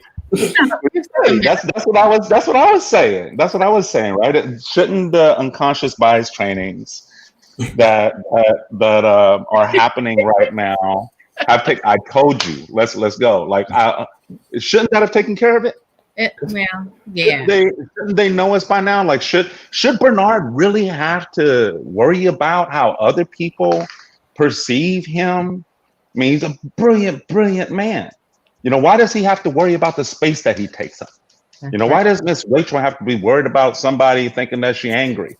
You know, all this stuff, right? I mean, things that we've talked about. Like, talk to me. Yeah. You know, first of all, I mean, I know you're being cheeky. We all know now, after millions of dollars have been spent, millions of man hours and woman hours and people hours have been spent on unconscious bias training, that it doesn't do what we thought it would do. We knew that. You know, actually now I'm so glad the last few months, well, let me say, the last few months have provided an opportunity for us to open up the conversation about things like white supremacy. We can say racism and anti-racism, and we can have an open discussion. And I think that ultimately is what's going to move us forward, is having those really uncomfortable, tough discussion. But we needed a shared language around it. We needed a kind of a foundational shared understanding, which I don't think we've had. And for me, what's been really eye-opening is the lack of education, particularly in the US, I can't speak globally, but about how we got here. You know, when I read a report about a month ago, that 75% of adult Americans don't understand or know about the Holocaust.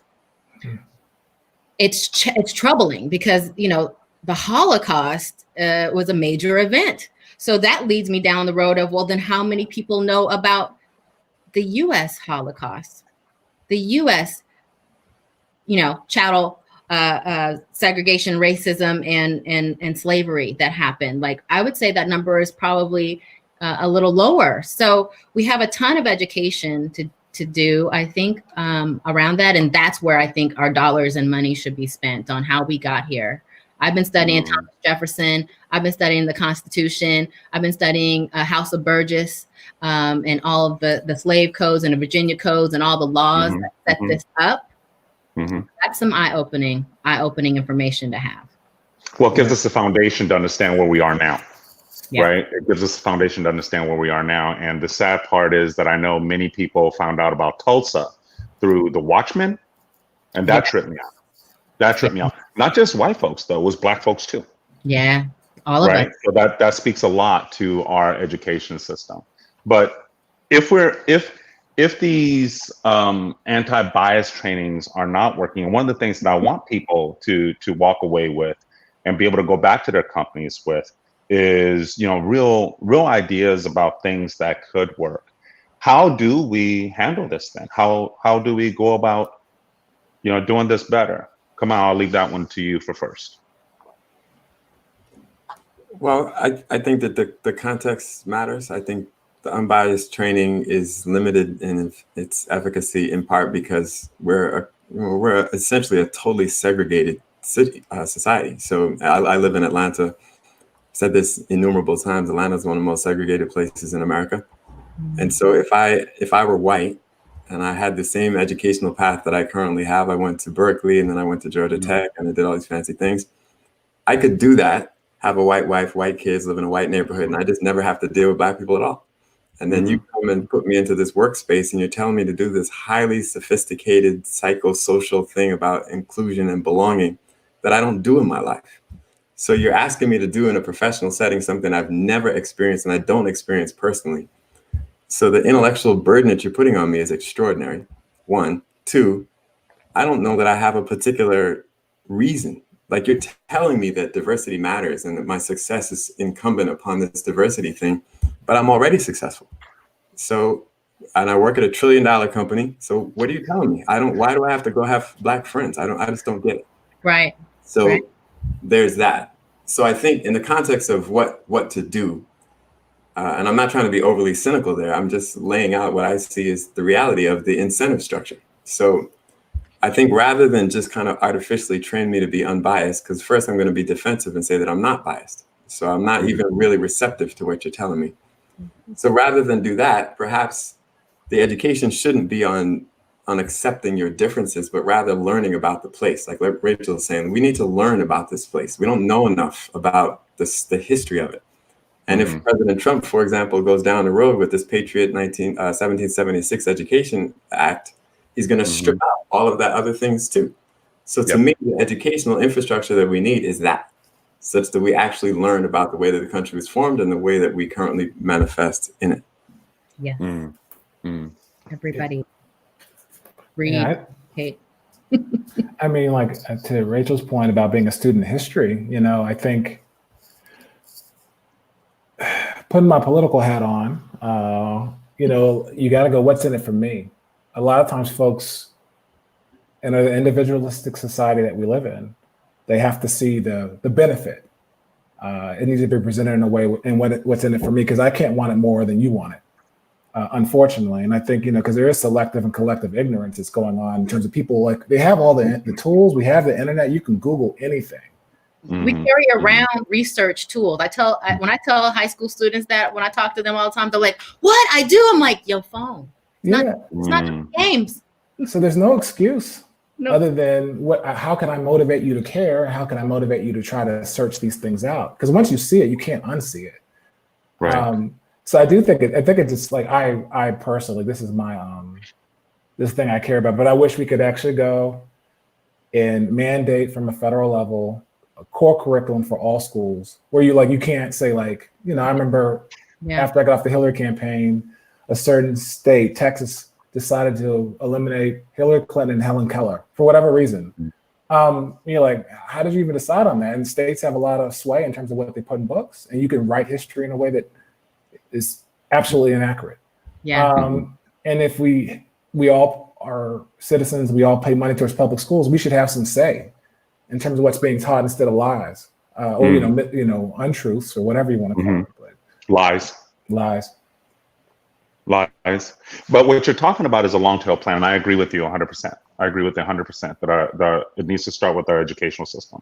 But I'm talking about let's talk about like more junior, younger brothers and sisters that are in the workforce now, going through all the stuff that we've gone through that we really would not wish on anybody, right? Like, how do they get affected? How do we help them? I think just real quick, before you leave that bigger thing, I think that is a direction that corporations can now take.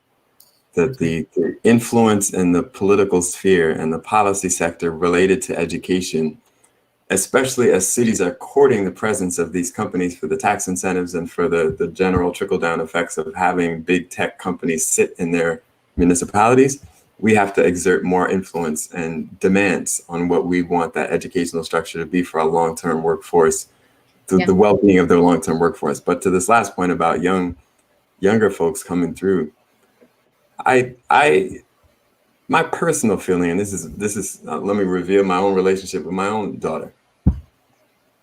I think that we're in a transition here. We're right between the second Reconstruction and second Jim Crow. Absolutely. So my language to her is like, don't get it twisted. It's not going to be easy. Cats are coming for you. So you have to be ready.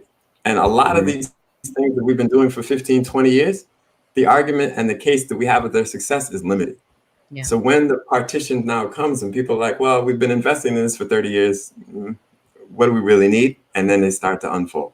We're going to go through it again. It's pendular, of course. But I think now the resilience that's necessary is absolutely critical. The positioning of being like profoundly excellent means more now than it has ever meant in our generation. Absolutely. And the tools, and I'm not one to relieve responsibility of institutions for beating up on people, but our resilience and the attitudes, and I think, Rachel, when we were talking about this before, the attitude of triumph, if you don't have it, you're in trouble. And I think that this is where we now have to indoctrinate people to be ready, to be versatile, to be on time, as it were.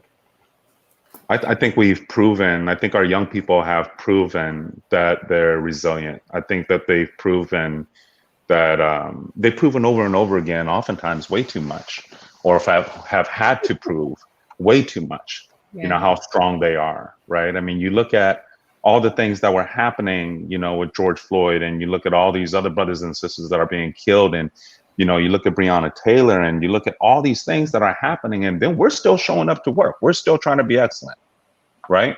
And we're doing these things, and people aren't complaining. You know, they're not doing that, especially if they're not in a space where they feel that levity to do so, right? But the thing that I keep going back to for me is like, when are we not going to have this conversation no more? I was sitting on a panel the other day, and they asked me, you know, something like, you know, what would you like to see what would be an indicator of success for you in 5 years? And I was like, 5 years, shit, that ain't enough time. You know, we got way longer than that to go. 5 years. Yeah. But what I would like to see is that we don't have to have these panels no more. Right? That's what I would like to see. You know, but I'm going to keep going, Melinda, until you tell me to stop. So, because I think this is a really important conversation, and I'm so grateful to Melinda and Wayne. I think they do an amazing job with tech inclusion. That's why I'm one of their biggest fans. But the thing that I want to get to is we as folks, right? Our culture is almost deified, if you want to use that word, right? And every single place that you go, you know, they're looking at us in a way that they glorify our culture. But at the same time that our culture is on this pedestal, we're the fucking pedestal. We're way down here. They don't even see us, right? We're just holding up this culture. When are we going to get to a point? And I do think that it's corporations' losses. I do think that it's tech industry's loss to not really allow for us to be us and allow for us to just, you know, like you said, just take off that little thing that controls our speed and just let us take off. When are we going to get to that point? What do we have to do to get to that point? I think as a collective, we have to take our power, right? So I think about and set yourself up in such a way. If I think about like my career and I always get asked by young Black women, like, you speak so, you know, powerfully, like you keep it 100. I'm like, well, mama got money in the bank now, so she's not really concerned too much about how 100 I keep it, because I know I'm going to be okay. I know that I've built up enough skills to support myself. So I'm not owned by anyone in particular. Like, there's a freedom in that. And I think, like, young people, set yourselves up in this capitalistic society, because let's keep it 100, which is another power system, where you can be at a higher level of power than we were, than our parents were, than our parents' parents were. And that is through financial freedom. That is through, you know, I think the tech bag is available. So take care of your funds, take care of like all the things you need to take care of so that you can be free in the workplace to show up more and more how you want to and you need to. But we have to take it. It's not being offered to us, quite frankly. I think we just have to show up. And I started doing that. I told people that, like, I'm still in spaces that are heavily white and heavily male. I see, even on Zoom, I'm the only in most of my meetings all day long. I used to take count, be like, okay, nope, yep, that's the only woman this time. Oh, the only Black woman this time. And I love it now. Why? Because I know that my opinion and my voice and what I have to say is going to be so different than the 7 or 8 other people in that meeting. But I didn't know that early on in my career. That scared me early on in my career, of being the only and having a different voice. Now I say lean into it. And I hope that our young people are leaning into it well in their 20s and not wait until they're 40 to do it. I gotta agree with that one. Like, I'm the same way, like, over the last couple of years, just stepping into my bigness. Because I admit, like, financial freedom does that limiter's off, you know, like, then you feel like you can't touch me. And then, like, you step into your bigness, like, I have something to say. I can be really additive here. And, like, you know, because they for so long make you feel like if you say anything, you'll get chopped and you won't get to where you want to go. but it's nothing more liberating to be able to say what you feel when you want to say it, how you want to say it. It's one of the best feelings. Come on, I saw you taking notes. What was you writing down over there? I was addressing, you putting me on the spot, but I was addressing this cat that I got to talk to in a minute. But I wanted to put but so perhaps to summarize that sequence, I think the way that you posed it in the beginning, Lionel, was about when. And that kind of has historic references in our legacy. So there, I think it's relevant to say that, the country is 244 years old. There was slavery for 246 years. We just got to school in integrated legal ways in 1954, which is essentially last Thursday. And so we don't really have, the fight time has not been that long relative to the conditions that have put us in this place in the first place. So I think the arc, as much as this is frustrating, the arc that we're on and the trajectory that we're on to step into our bigness, as it were, we're doing remarkably well, given that period. So I think, again, if we're talking now, particularly to young people, that's something to keep in mind. We're on an arc here. This country is a baby. It's a teenager relative to other countries. And so I think those messages that have been out there with Nikole Hannah-Jones, for example, and others, where Black people have taught this country how to be a country. We're the ones pushing it to be its best self. And I think that's kind of incumbent of all of us in our various capacities at our various stages, to take heed of that we're the best of what this place has to offer. We've proven that over and over again, repeatedly. You look at every other country, and there's pieces and parts of us, right? And I'm talking about Black Americans. I'm not talking about just Black folks, but Black Americans. Our culture is expanded. What that brought up for me, and again, I can't thank y'all enough, really, because the hope here is that others will hear you, because I've heard you and I've learned so much from you, right? And I'm hoping that others will hear you. That's the thing. But when we talk about, so let's talk to, some of the Black executives that are out there. Let's talk to some of the Black senior level folks that are out there about how do they mentor? How do they sponsor?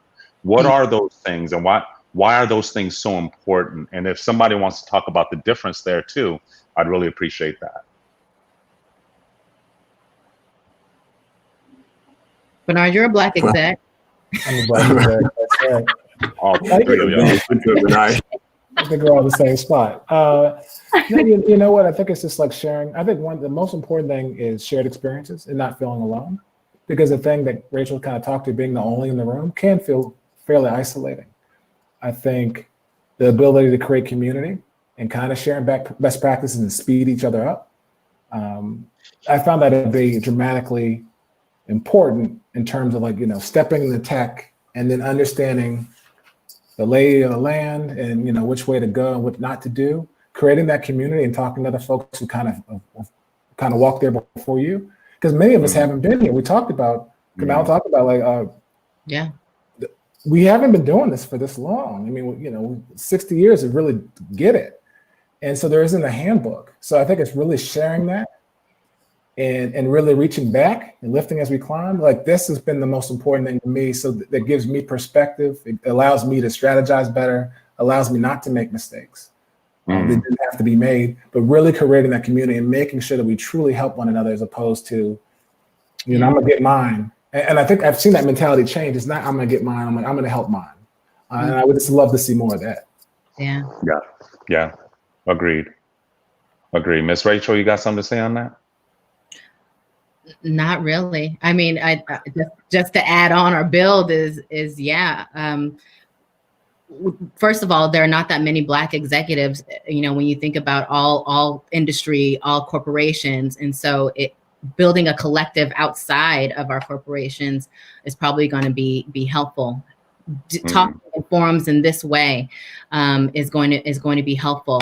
I think about early in my career when I left a company and left stock on the table, which meant when that company went public, because it did, I left millions of dollars on the table. I wish I had a Black executive to pull me aside and say, hey, little girl, don't, this company is going somewhere. You might want to hang in here. Let me help you navigate the political troubles you find yourself in. And navigate, because ultimately this is about wealth, like to give me that perspective, but there was no such person around. And I didn't have access even at an adjacent company that I even knew, like, so this community building is super, super important, even still now, to share, lift, pull, climb, as we all continue to climb. The only thing that I wanted to add to that, and again, I'm so grateful for this conversation. I know that I phrased it as an executive, but I also want to say that you don't have to be an executive. You can be a 2-year person sponsoring that 1-year person, right? You can, we have to work together. We have to work together. We have to help each other. We have to build each other up. And when people argue with me about that, that why is it that, you're talking about like Black folks helping Black folks. Well, haven't white folks been doing that for as long as we can think about? So now that I want to talk about it and I want to put it out there, then you're going to come at me differently? No, that's not the way that it works for me, right? And that's what I would like to put out there. And again, I'm just so thankful for y'all, and so thankful for so many others that are really, really invested in this work, and that are really trying to make and affect some serious change, and to be respectful of their time. I do think that we got to get going too. There's Wayne, so I know we got to get going. Wayne's like, look. Good, Wayne. So in closing, Sandman is here. Wayne, we're gonna get off. I'm sorry, Wayne. In closing, one last piece of, just some love out there, just some, seriousness out there, just one last piece, and we'll start with Miss Rachel. What do you mean, one last piece? Just one last piece. You saw Wayne. We got to go. Yeah, I mean, I don't know if I have anything to add. I would just say I am deeply passionate about lifting, pulling folks up. So hit me up on LinkedIn, hit me up on Twitter, wherever you can find me out on the universe. I'll spend some time talking to you, sharing with you, and helping you to navigate these waters. It's not easy. Mr. Bernard. Yeah, same, echoing Rachel, like, I want to be additive. I want to be helpful. I want to see you win. So reach out to me. I'll do what I can. Limited bandwidth, but I'll do what I can. So I have to manage expectations. Good point. I didn't say that. Yeah. And Mr. Kamau. I think it's all the same. Be excellent, triumphant, and vote. And vote. Yeah. And I just want to say thank you. And I want to encourage others out there to speak up. I want to encourage our young folks to take pride in who they are, what they've been through, the resiliency, the strength. And just be as true to you as you possibly can. And again, I am so appreciative. I can't wait to see y'all and go have a drink for real. I know you don't drink, Bernard. I do. I know you do. We're gonna get together one day, very, very soon. Very, very soon. I'm so grateful. I learned so much every single time I sit with you. Thank you very much. Thank you, Tech Inclusion. Thank you, Wayne. Thank you, Melinda. And I think we're out. Thank you all. Thank you. Bye. Bye. It's a pleasure. All right, y'all. Take care.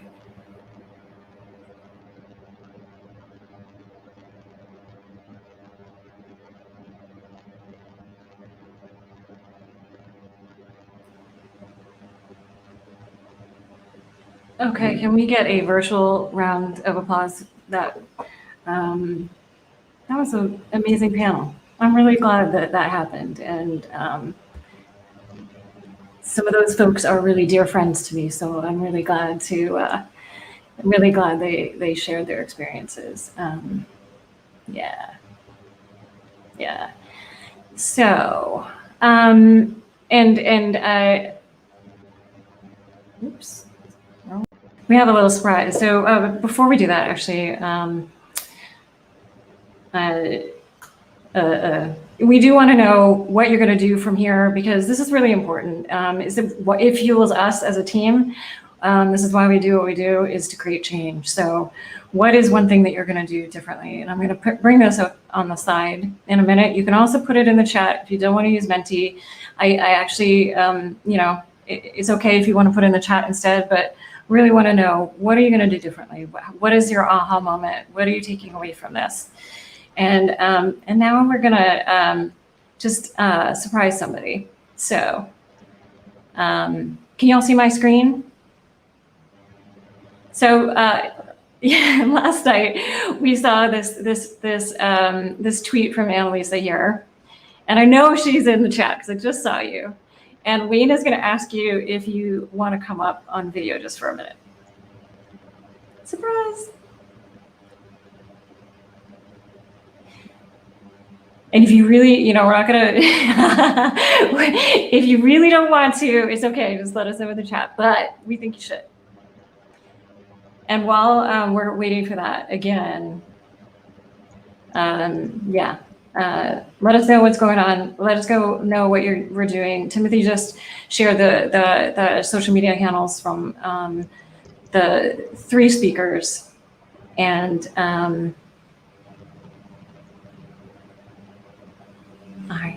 right, one more time, just one more call to Annalisa. I think she jumped. Ah. No. Oh. All right, Wayne, your audio is a little, for some reason, it's a little garbled. Okay, well, you know, we'll have to make her dream come true some other time. She was just there. All right, well, anyway,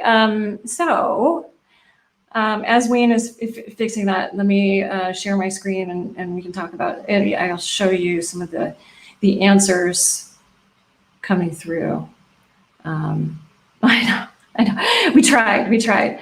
All right. So I'm gonna start from the beginning and just see, so you know what we did yesterday, what motivates you to improve diversity, equity, and inclusion. Fairness and social justice is at the top. And I'm actually curious if 2020 changed that at all, or if that's kind of always been in our hearts. Paying it forward and giving back, and then wanting to be a good leader in the next generation. So 2020 in one word, challenging. Yeah. Opportunity, growth, catalyst, revealing, difficult. There were some interesting ones in the chat as well that didn't get transferred over here. 2021 in one word, hope. Yeah, change. Is my screen, is it me? Is it my screen? Can y'all let me know? Oh no, it's my screen. Okay. Huh. Did we break Crowdcast? If it's frozen, refresh. It seems to be working if you refresh. So 2021 in one word, hope, hopeful, reboot, growth, change. These are all kind of good, positive kind of ways of looking forward. We didn't dwindle on this. I didn't ask you this question, but there's some interesting comments around what do you wish your company could do better around D&I. Some of you all found this, even though I didn't share it. But here's what I wanted to talk about here is some of the things that people will do differently. Be intentional, look for more diverse groups to join online, fight the concept that we can't undo existing structures. Yeah. Leaving more space for others to speak, design with the least common denominator in mind. Rachel calls that designing for the edges, by the way. Be consistently more intentional every day. Yeah, we heard that a few times. Take care of our own mental health, because this is hard. This year is hard, and we have to do that in order to be there so that we can keep going and keep creating change. Share the knowledge. Yes, thank you. Thank you. Being more vocal, smile more, and be more welcoming. Yeah, start. This is good. And be kind and welcoming. Yeah, awesome.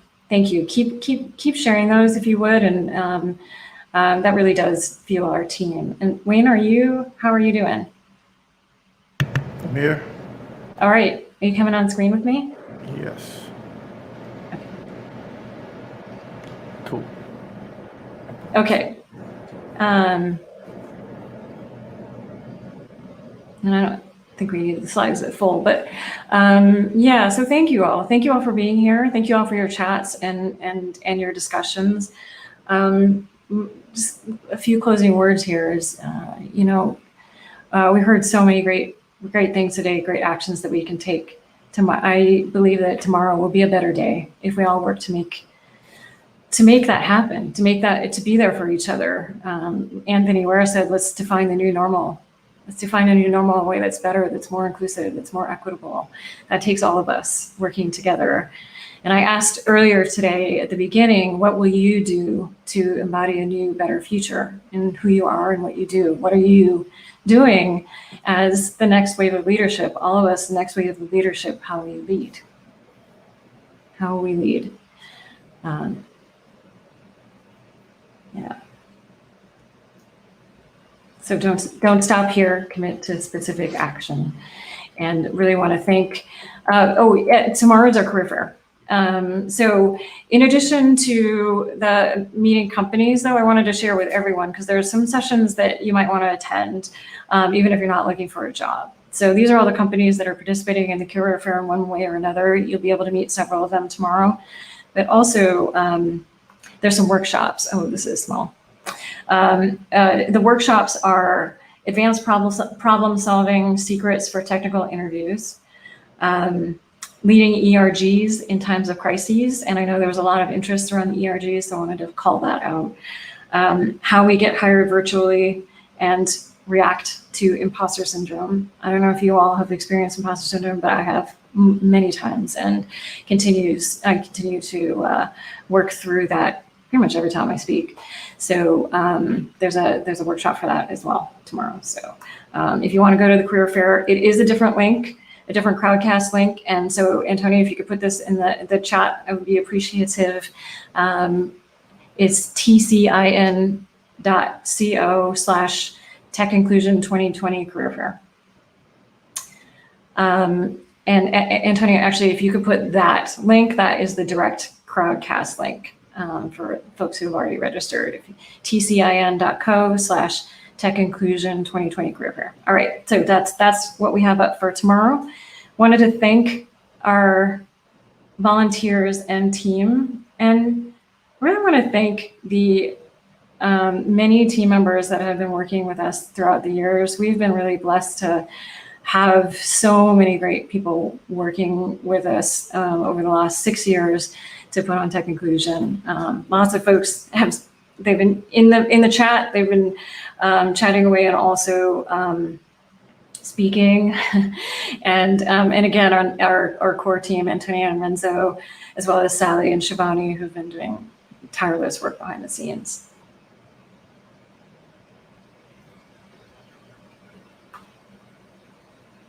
Brought to you by Change Catalyst.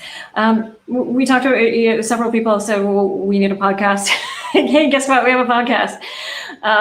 And we have, we do it live every week on Tuesdays. So please attend live if you like.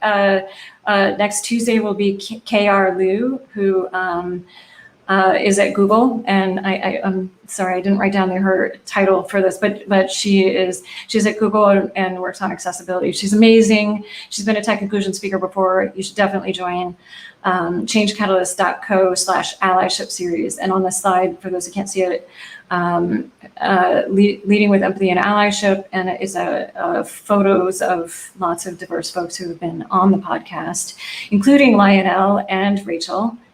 And you can also download the podcast on your favorite podcast platform.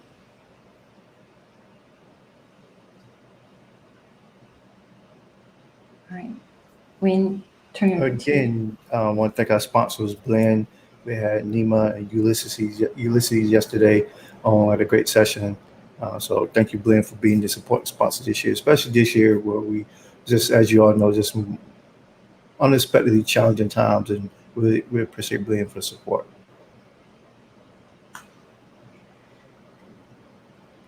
And our other sponsors, thank you. Our other event sponsors, Oracle, Bitwise, Industries, Limeade, Indeed, Balsamic, Blackline, Kaufman Foundation, Twilio, and Interpreter Now. And I also want to give another special shout out to our interpreters, our captioners, that entire team. Just thank you so much for being awesome and working with us through this event. And feel free to message us if you want to learn more. We usually get several messages after this. I'm happy to connect you with them. And thank you to our Ability and Tech sponsor with Foundation. As well as our community. Go ahead. Yeah. Sorry.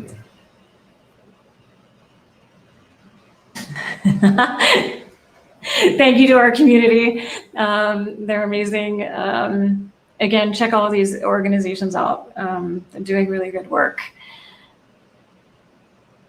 One more plug for the allyship survey. Please fill it out if you haven't already. If you have it in a browser and haven't finished it, please finish. I really appreciate you and appreciate that work. And we'll definitely share the allyship report with the community when that comes out. Yep. And see you tomorrow at the career fair. Again, lots of 4 hours of workshops, companies hiring. So again, upload your resume and see y'all tomorrow. All right, y'all. Thank you. Thank you for being there, for taking time out of your week and your days to work on creating change. Don't let this stop here. Oh, I mentioned, yeah, no, we already looked at all the things you're going to do. Keep letting us know what you're going to do, the actions you're going to take, and make sure you do them. All right. Be well, stay safe and healthy, and see you next time.